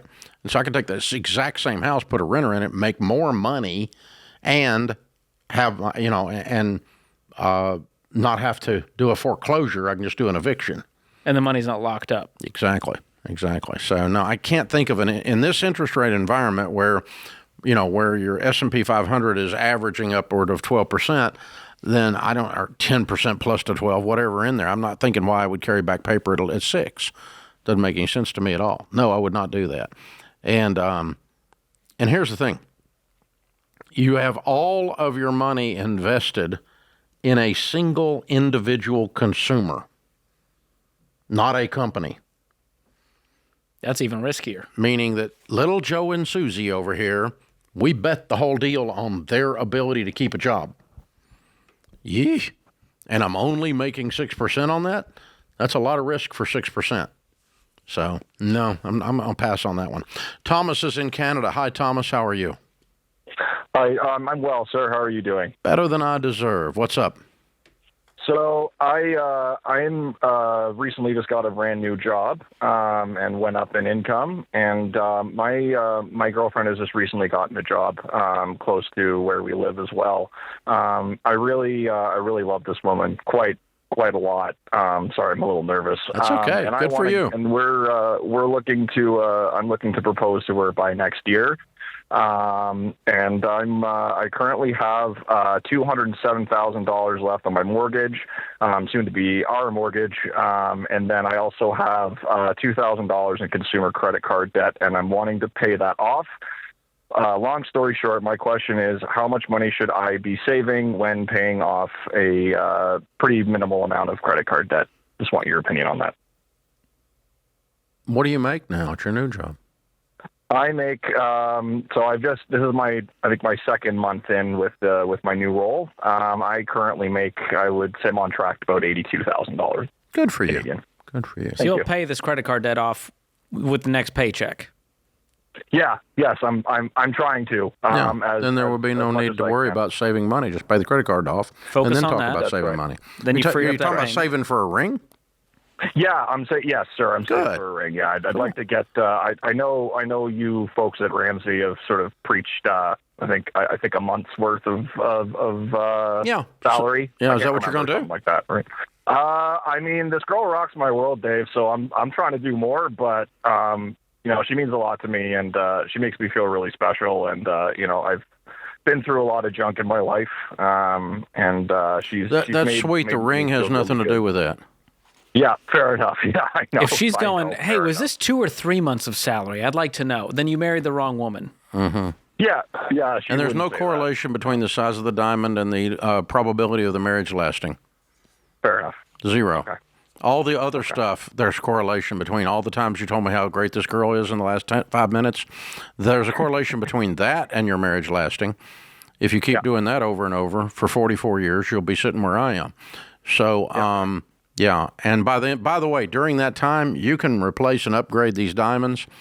I mean, Sharon's got one the size of a headlight now, but it started out with a little chip, a little tiny little sparkle chip, not even 0.23 carats. This is not even you can't even see the orange on the carat. It's so small. I mean, this is a tiny, it's in the safe because we don't want it to be lost because it's so small. And so that was the engagement ring 44 years ago.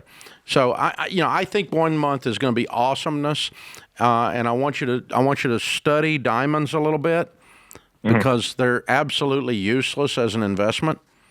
But they're a great thing to give as a gift to your wife. That's great. But don't believe all this crap that they go up in value. I've been buying them for 40 years. None of them have ever gone up in value. Sounds good. Well, we got a bunch of them. But none of them went up in value. They're just all SWI. Sharon wants it. Got it. That was that simple. And so that's what you're going to do. But yeah, start out with a 1 month, and you can upgrade later. And then you got to start stacking cash. And don't wait till next year to propose, honey. It's freaking June. Painter, get off the ladder. And it won't take you long if you can pay off $2,000. How long y'all been dating? We've been dating for approximately a year and a half. Oh, yeah, you're perfect. Have at it, brother. Let's get engaged. Let's get this done. Yeah, for sure. I got one more question. So we're fully aligned financially, or about 90%, I would say. We're looking to put finances together. What's sort of the best avenue to go about that? I want to have like one checking account. Not until you're married. Not until we're married. No, we haven't done that yet. Oh, okay. This is after. This is after, not It's now. pretty simple. You get one checking account. Got it. Okay. What I did was she closed hers down, and then I added her to mine and made it a joint. It was that simple. Just went down to the bank and did that. Okay. So one joint checking, you can have a high-yield savings account for your emergency fund and other savings goals. You can check out fairwinds.org/Ramsey to get their smart bundle, which has all that. And from this point, the point that there's a ring on the finger and we're married forward, everybody's name is on everything. Paychecks all flow into that one checking account. Until you reach the point that I did a couple of years ago where my name is now on nothing. Dave owns nothing. Well, apparently some people's hobby is to sue Dave Ramsey. So Dave's a pauper. He doesn't own anything. Sharon owns it all. It's awesome. Good luck with suing her. What an M. Night Shyamalan twist for that poor person who goes, I'm going after Dave. He's penniless. He's broke. You'll be okay, Dave. I'm here for you. I'll George, you'll sign me a check, won't you? I'll spare you $5 if you need to go down to the store. You'll spot me a ride in a Tesla. You wouldn't dare. I'll give you a ride down to the market, Dave. That's a liability. So you can catch on fire.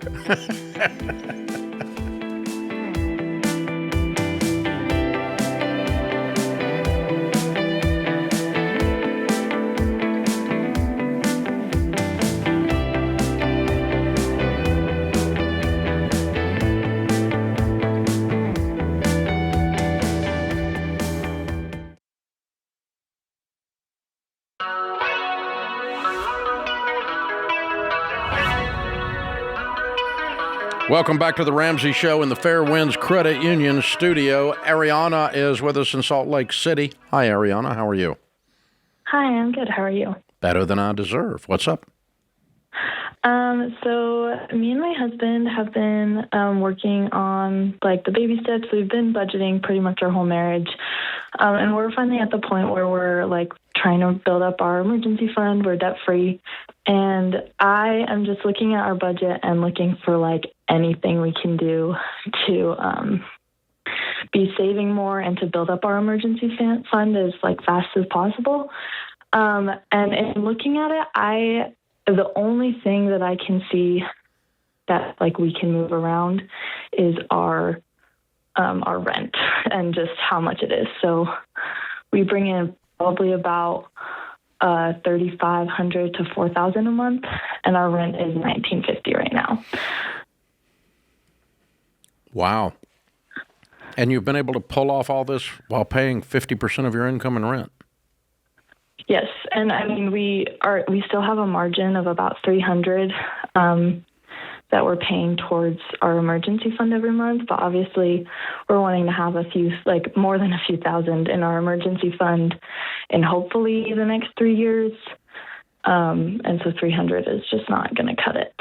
And so we're in a community right now. I'm a stay-at-home mom. And we also only have one car. That's probably another reason why we've been able to pull it off. But because we only have one car, obviously my husband takes that to work and I can sometimes use it. But I have a really good community of other moms here in our neighborhood that are all within walking distance. And so I guess I'm just trying to decide.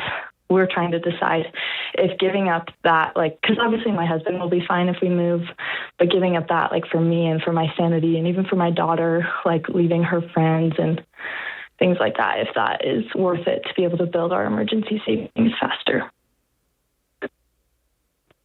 Well, here's the problem. You do not have any disposable income. That's what economists call it. You don't have any margin much to be able to build your life, to be able to build a life. Yeah. And because you're paying, and the worst part is, it's not even a house payment. You're giving it away in rent.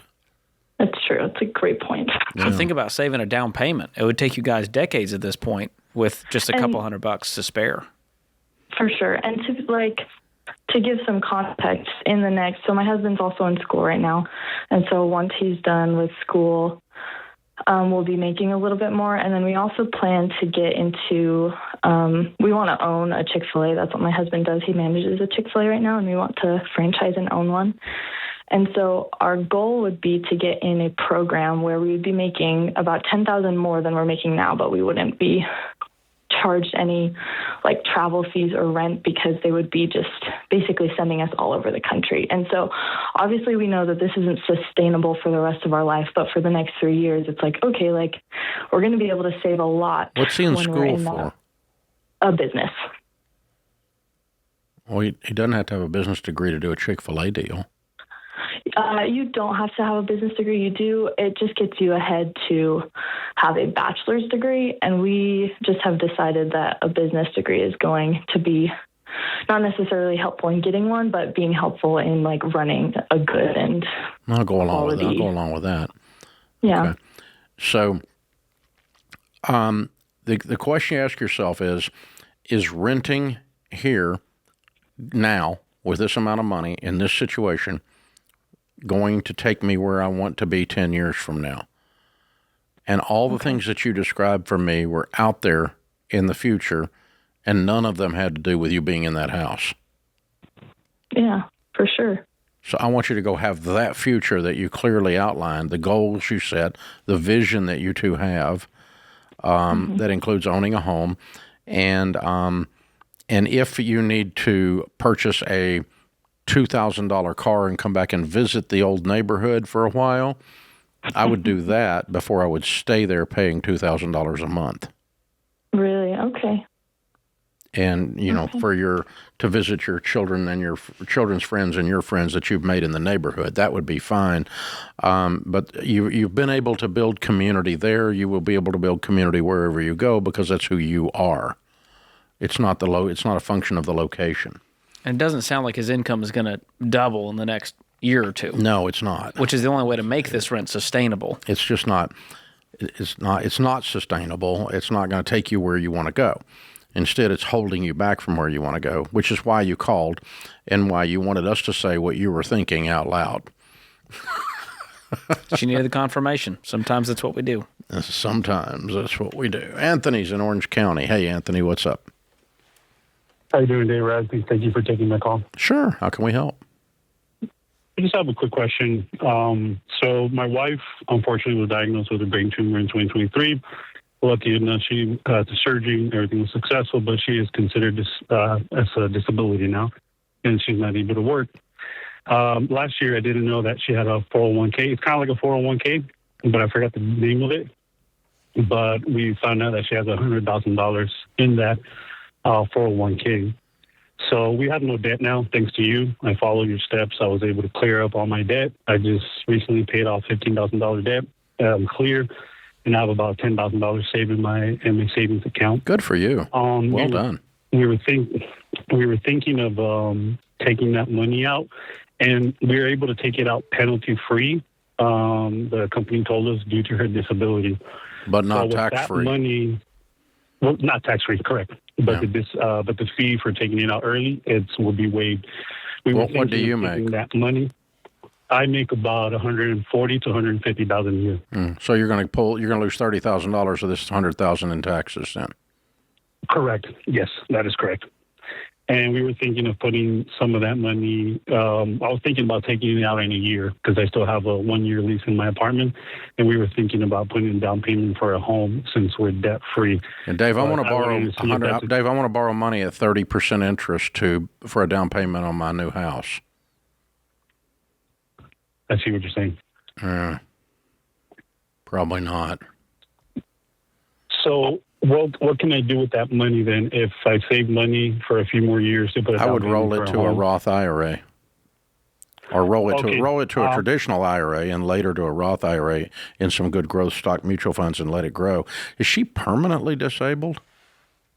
Yes, she was considered permanently disabled. I mean, that's not the question I'm asking. I'm sorry. Do you believe that she is going to be disabled for the rest of her life? I'm hoping no. By what I'm looking at, she's progressing and doing a lot better. So I'm hoping no. Okay, that's what I was hoping too. Okay, yeah, and so what I want is I don't want to destroy the retirement nest egg that she's built. Because that'll double every 7 years if you just leave it alone. Yeah, and especially with the struggles medically that she's had, I want to be sure that money is there. And so, no, you guys have done a really good job, Anthony, and I want you to keep doing it. Leave this money alone, finish your emergency fund, and now start saving for your down payment. You make good money. You're making better and better money as you go along. She's healing and going to head towards making better money, we hope. And so, you got a real good 5-year vision right here, but don't borrow money at 30% interest to do this.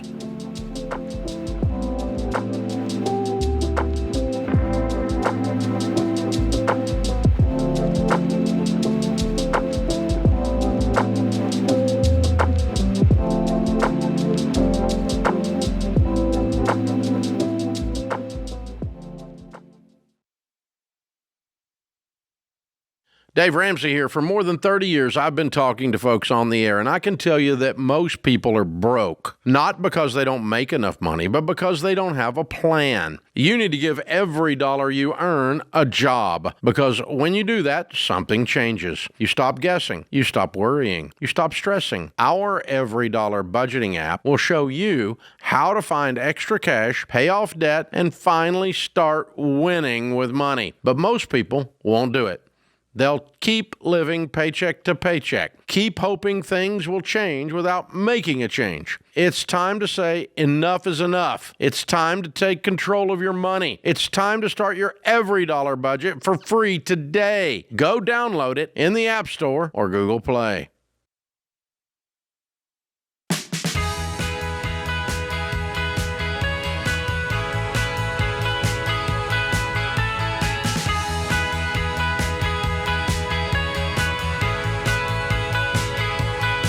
If your private student loans are in default, when you've fallen behind so far that the loan's considered unpaid, well, Y-Refi might be able to help. Y-Refi helps borrowers in tough situations explore low, fixed-rate refinancing options that fit their budget.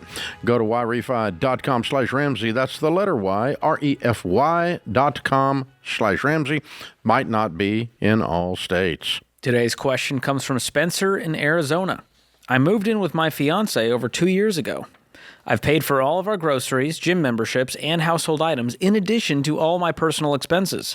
Also, I added him to my medical benefits for a year and a half and never asked him to reimburse me for that. He covers our rent and utilities. We are now discussing marriage, but he never clearly communicated his financial expectations before I moved in, and his expectations keep changing. How do I objectively determine whether this is a healthy financial partnership before getting married? Easy. It's not. It is not a healthy financial partnership. I solved it. It's called a moving target. It's just been... This is so disjointed from the start. Yeah, Moving in with someone you're not married to. I'm going to pay over here, but then I'm going to just cover this. I added him to my benefits over here. Never asked him for reimbursement. It sounds like I'm going to HR here. This does not sound like love to me. Nothing says love like I need a reimbursement for my purchases. Oh gosh. Yeah, I mean our stance is pretty simple. Combine your whole life. Well, that's only when you're married. Once you're married. Not when you're shacking up. The problem is you're trying to act like you're married and you're not. And that's what you get yourself into. It's almost impossible mathematically and relationally to pull off what you're trying to pull off. And so... resentment will build on one side long term. Yeah. Just if you keep in mind, just because you sleep with them, they're still a roommate. Okay, just treat it, you just have to, it's a roommate. So you have to decide who's buying the mustard. When you have a roommate in college, we have to, whose mustard is that in the refrigerator? Well, you each buy your own and label it. Did you drink my beer? That's what you do in roommate college, right? When you're in college, you're like, where did my stuff go? Oh, you ate my stuff. Because it's my stuff, because you're my roommate. It's not your stuff. It's not our stuff. And it's not our stuff. And so that's what you're doing. And people want to play married but not be married, and it doesn't work. And the data is now in. 10 years later, you're in really bad financial shape when you do this. So the numbers are horrendous on what happens to people that are not married and play marriage 15 years later. Financially, they don't build wealth. Because they're fighting over who bought the mustard. Yeah.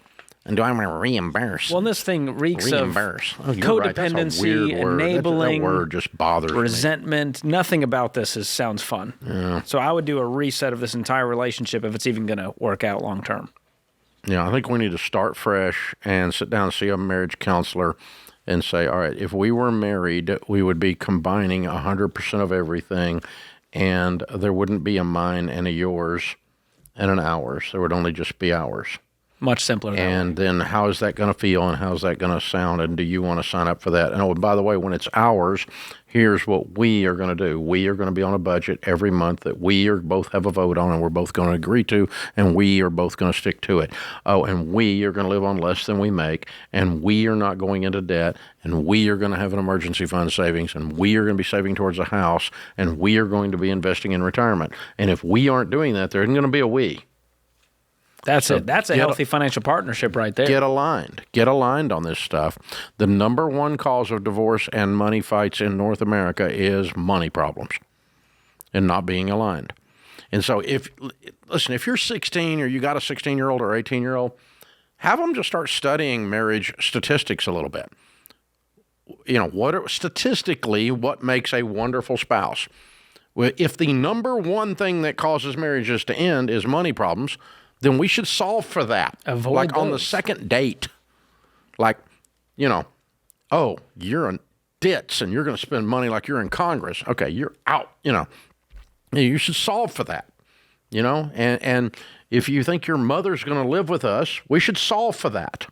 Let's get out of that. If we're going to raise children and the children are going to be in charge of the house and the adults are not going to be, the inmates are going to run the asylum, then we should solve for that in the interim period prior to marriage, because these are I worship trees and you worship Jesus. We should solve for that.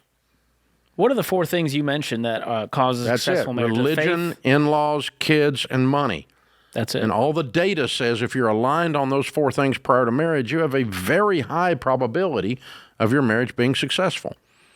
But very few people that have different religions and they both deeply believe in them make it. And very few people who are like, I don't believe that our children ought to have anything. They should be able to tell us what to do. And then you're not going to, no, we're wrong person. Got the wrong one here. It's be a long life. Smart aleck kids. Yeah. You mentioned that if they graduate high school and get married before they move in together, there's also data on that as well. Yeah, this is studies laying right here. So this has been studied by like 6 different pieces of research. It's called the success sequence. If you do this in this order, the numbers are amazing. First, before you do anything else, you graduate from high school. Then you get a full-time job. And only then do you get married, and only then do you have kids. And only then do you move in together.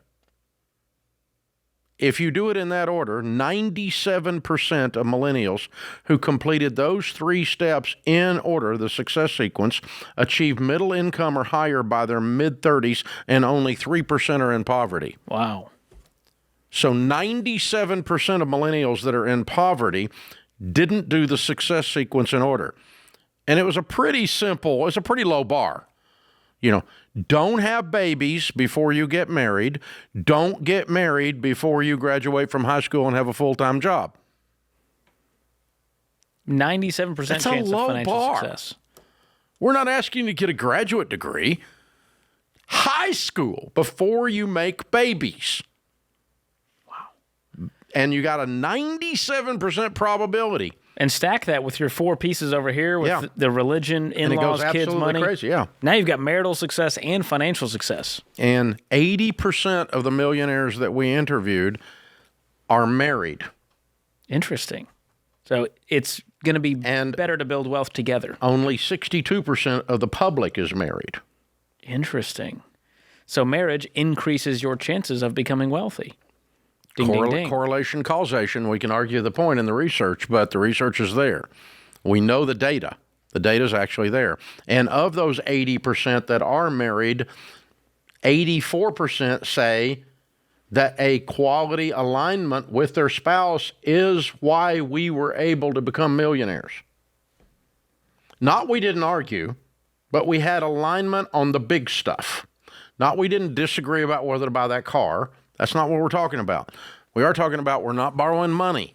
We are talking about we're going to be generous. We're going to give to our church. We are talking about we are going to do these things, and we both believe that, and we both are putting that in the budget, and we both agree to that. And when you line all that up, folks, in America today, you can become wealthy. I mean, it's the biggest thing that holds people back is they just do stupid stuff. Do it in the wrong stuff order, out of order, the wrong time, and it's like, and then go, I don't know why I can't. I won't be reimbursed for my medical benefits because you got it out of order. You know, the old marriage vows used to say, "In sickness and in health, for rich or for poor, and unto thee all my worldly goods I pledge." I'm all in, baby. I'm all in. You're all in. We're all in. As Deloney says, ride or die. Here we go. All in. Not like, I think we ought to play house and see who buys the mustard.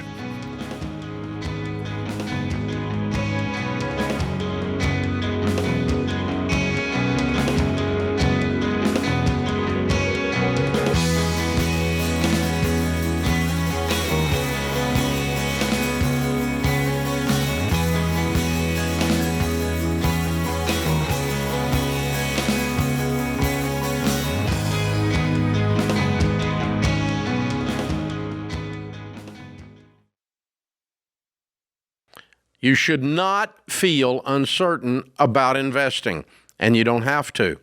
That's why we created Investing Essentials, a 2-night virtual event where George Kamel and I walk you through my playbook for investing and wealth planning. We'll simplify everything from 401ks and mutual funds to passing on wealth so you can invest with confidence. Tickets start at $199. Get yours today at RamseySolutions.com/events or click the link in the show notes.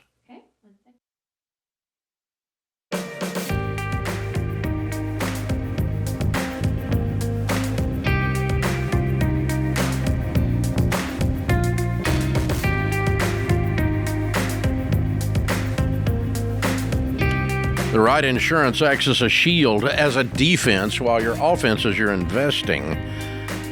If disaster strikes, your wallet needs protection. Our free insurance coverage checkup helps you figure out if you have the right coverage, if you're getting ripped off, and gives you a personalized action plan with clear next steps to get the right coverage in place and the wrong coverage gone. Go to RamseySolutions.com/checkup and take the free coverage checkup.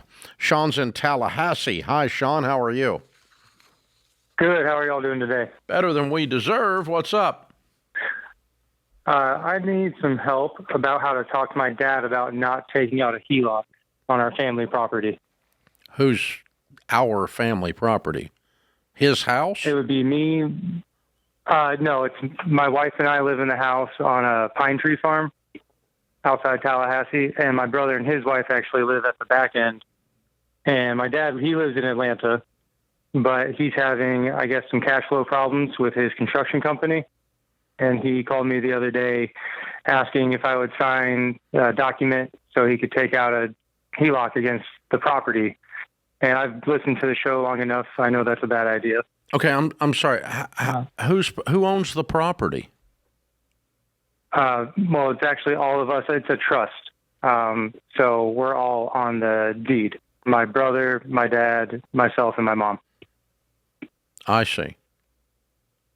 Okay, and who put it into the trust?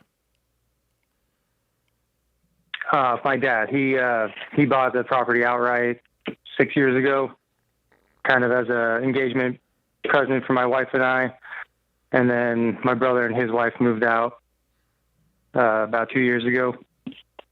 I'm sorry, how does that figure into your engagement gift?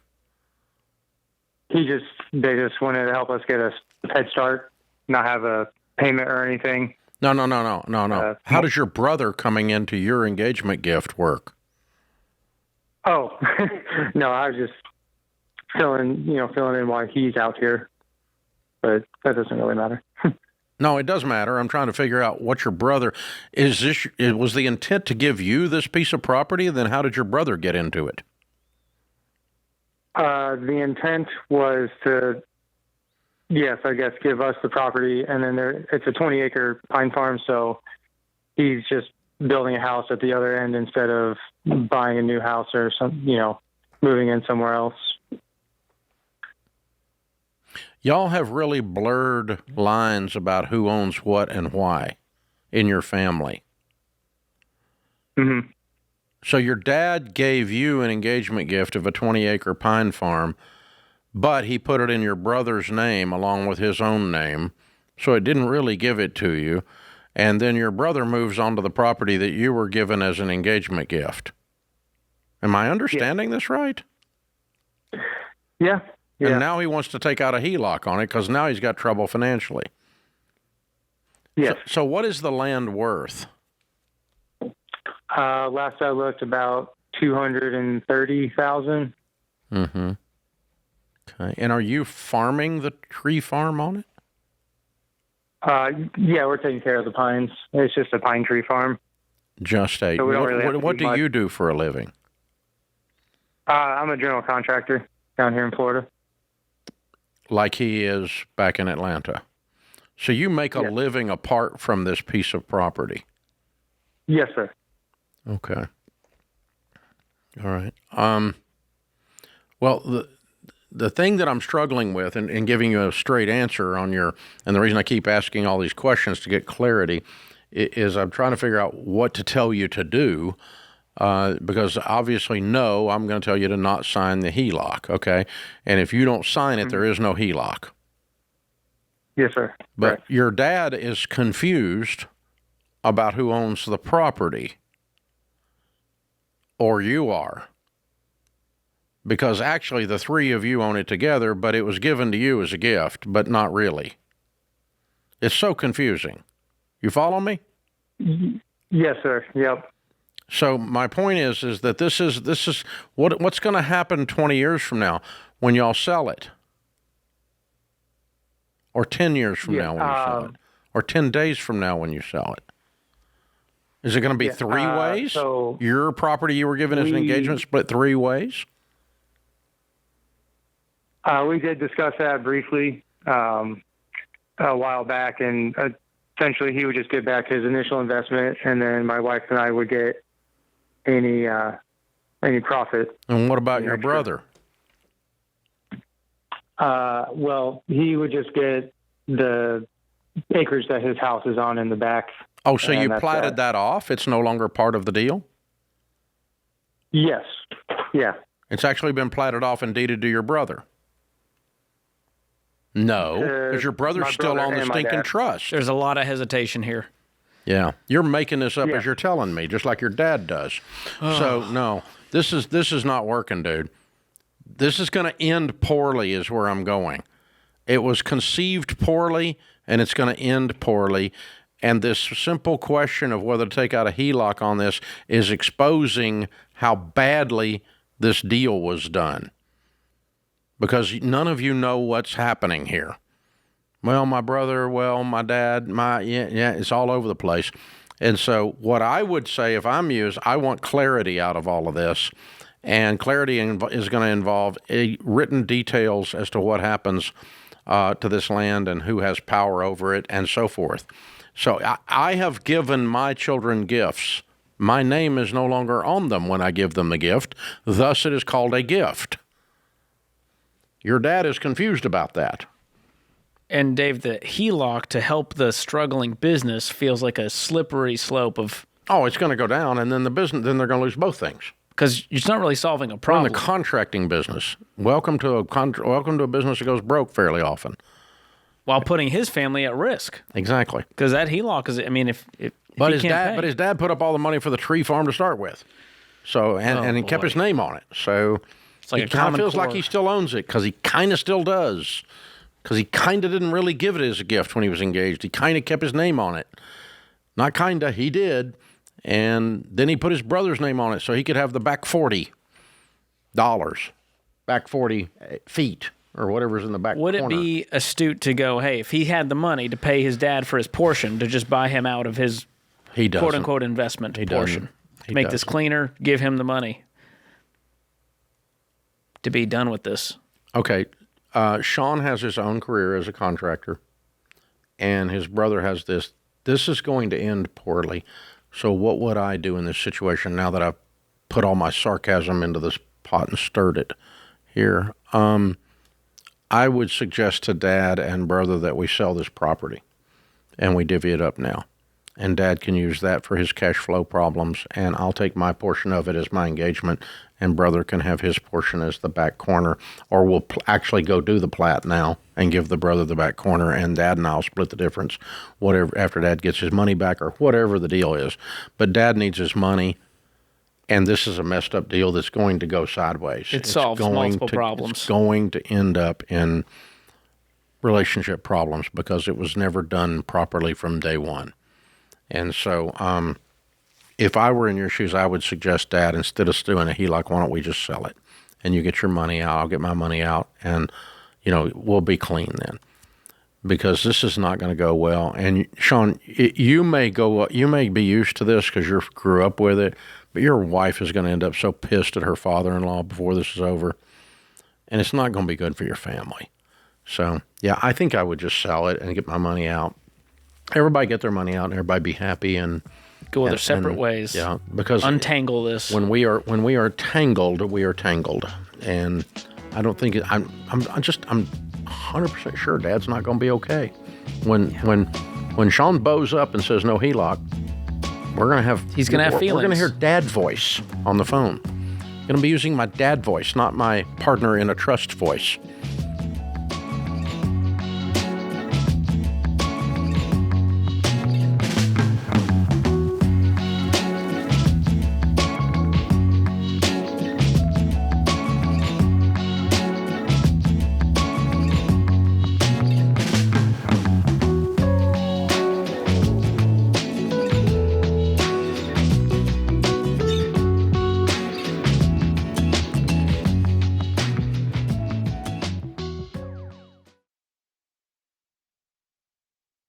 Hey, George Kamel here. We often talk about how being normal sucks when it comes to your money. But guess what? Normal isn't so great when it comes to your job either. Normal is staying in a job you hate, dreading Mondays, and working for people you don't even like. Sound familiar? Well, the good news is you can break free from normal because Ramsey Solutions is hiring, and we refuse to settle for the ordinary. In fact, we are anything but normal, and we are proud of it. And right now, we're hiring for technology, sales, marketing, writing, copy editing, and creative roles. So head over to RamseySolutions.com/careers and apply today.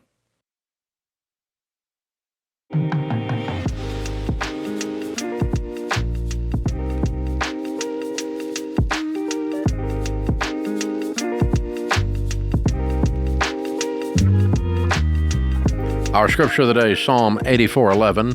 For the Lord God is a sun and shield. The Lord bestows favor and honor. No good thing does he withhold from those whose walk is blameless. Jordan Peterson said, the more you open yourself up to the possibility that good things will happen, the higher probability is that good things will, in fact, happen. Taylor's with us in Dallas. Hi, Taylor. How are you? Good, George. Good, Dave. How are you guys doing? Better than we deserve. What's up? So I'm recently engaged, and before getting married, I feel like it's important to rid myself of about $36,000, $372 in debt. The biggest chunk of that is going to be my truck, which I've decided to sell. I owe $30,160. And so in trying to sell, I'm trying to sell it privately. I have about $15,000 worth of equity in it. And just not getting any traction or interest in private sale. Most of what I'm getting is scammers, or what I've learned to be scammers from Ask Ramsey, so I appreciate that tool. But dealerships as well, and they're only offering about 80 to 85% of the private value of the vehicle. So the private value you think is 45? Yes. Based on what? Yes, sir. Kelley Blue Book. Okay, so that's private sale with your attributes of your truck in Kelley Blue Book is a $45,000 number. Yes, sir. And how old are you? Diesel truck. 35. And it's what kind of truck again? The 2019 Ram 2500. Diesel. Yes, sir. in Texas. Is it Dooley? No. Okay. And it's what year model again? 19. Okay. Do you just have it listed on Facebook, or is it other places as well? Auto Trader, Cars.com, Facebook Marketplace, and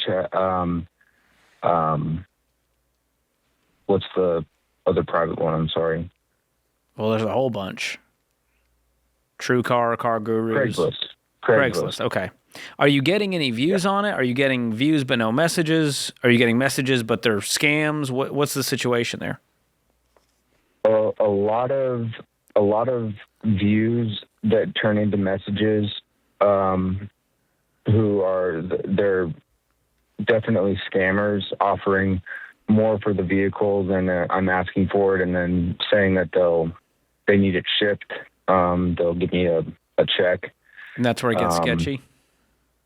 Yes, sir. And then dealerships, I guess dealerships not even think of this, but they scour the private sale market looking for vehicles in good shape with low mileage. Exactly. So what the dealers are offering you what? About 37. Yeah. Okay. Is the best offer I've gotten. Have you tried like a CarMax or Carvana to see what they would give you? Sometimes it'll be higher than dealerships. Yeah, CarMax is about the same. I have not tried Carvana. Okay. That makes sense. Have you looked at on all of these sites what your competition is? Like who else has got a 2019 Dodge Diesel up for sale? What are they asking? Yes. Most of them are lower than me, but they have higher mileage and different trim levels. If I'm going apples to apples, I'm right in that range. And dealerships are, if I'm not looking at private sale, dealerships are selling for 46 to 48 for the same vehicle. So I figured, and how long have you had it on the market? By pricing it lower, about 3 weeks. Okay. All right. It's probably just going to take some time to locate the buyer. Okay. Everything you're saying sounds right. You've done a very, very good job of analyzing the situation. Congratulations. I mean, you've looked at the competition, you've looked at wholesale offers, you've weeded out the scammers, you've got it listed on multiple platforms. If you can find any other platforms to put it on, it wouldn't hurt. But if you got a serious buyer that would call up and say, I'll give you 42, then you're probably going to take that. But absolutely. But you're at this point, you're not, after 3 weeks, ready to sell the thing for wholesale at 37, 38. I wouldn't do that. I don't disagree with you. There's no desperation in this. We're not trying to avoid a repo. We're simply trying to get rid of the $30,000 worth of debt, but we're not going to give up an extra $8,000 to do that. So I'm with you. I think you've got this dialed in. The reason I'm asking all the questions is trying to see if you were overpriced, but it does not appear you are, based on what you told me. Now, the thing we have to all admit is a $45,000 car is still a very expensive car, so there's not a lot of people walking around just looking for that today. Exactly. So it's not if it was a $15,000 car, there'd be a lot more market for it, right? At that point, you're competing with people who would just buy new. Yeah, for sure. So are you in Dallas proper, or are you out further? No, I'm out further. I'm in Whitesboro. I'm wondering if you called dealers that are closer to the city who may move more of those, if you might have better luck with an offer. I mean, you could keep poking around. I don't think you're going to anybody give you much over wholesale. But George, it won't hurt to do what George is saying. At least you'll find your floor by getting offers. Has been in the DFW area. Yeah. Okay. Yeah, that's good. Okay. So that's already, everything you're saying is right. It may just be a matter of patience, and if you run out of patience, you're just going to have to cut your price down approaching wholesale to get the deal to work, right, to get somebody to move on it. And I just played that game selling my car, and we listed it higher, and then we kind of incrementally brought it down every couple of weeks until it sold. So that's kind of the game in the private party used car market. But that car was a lot less expensive. Oh, yeah. It was like a, $8,000 or $10,000 car, which there's more people in the market for that than the $45,000 diesel truck. Yeah, okay. Yeah, Taylor, I didn't hear anything that you told me that was like way out there. All of it sounded accurate. And so the only thing I've got to say is it may take a little while because it's an expensive car. It's a $45,000 car. And the good news is you're not trying to sell a diesel truck in Manhattan. You're trying to sell it in Dallas-Fort Worth, which would be a much better marketplace for it. So that, or L.A. You're in the sweet spot for selling a truck. So I think that's good, and I think it's going to take a little time. And then you just decide how motivated you are going to become, or am I going to just reach over and pay the stupid thing off and keep it, at some point. We didn't ever ask how much you made. We didn't get into all of that. But that's the whole process. So, George, it's pretty cool. That guy had a wake-up call. He said, I got engaged. I'm going to clean up everything. I'm going to get my debts cleaned up. He had an I've had it moment. I'm sick and tired of being sick and tired. And it was around his car. I've been doing this for almost 40 years now on the radio here, and on podcasts and YouTube once they came along. Not for 40 years, but once they came along. And it persists that the number one thing that we all buy that goes down in value is a car. And the number one largest item that messes up people's finances is a car. And so, this is a young guy. He's engaged. He's excited about getting married, and he owes $30,000 on a pickup truck. Just let that set in for a second, America. And so these are the decisions that people are making all across America. And so let this call be a warning to you that if you're 24, you're 23, 22, and you're thinking, I might meet someone in the next few years or months, and there might be a truck standing between me and her, then don't buy the truck, honey. Your priorities will be revealed pretty quickly if you're not willing to give up that truck for a better life with that girl. Well, just never buy it in the first place. Yeah. Average new cars now $50,000, average payment $768. It's gotten to be insane. So just avoid those. That puts this hour of the Ramsey Show in the books. We'll be back with you before you know it. In the meantime, remember, there's ultimately only one way to financial peace, and that's to walk daily with the Prince of Peace, Christ Jesus.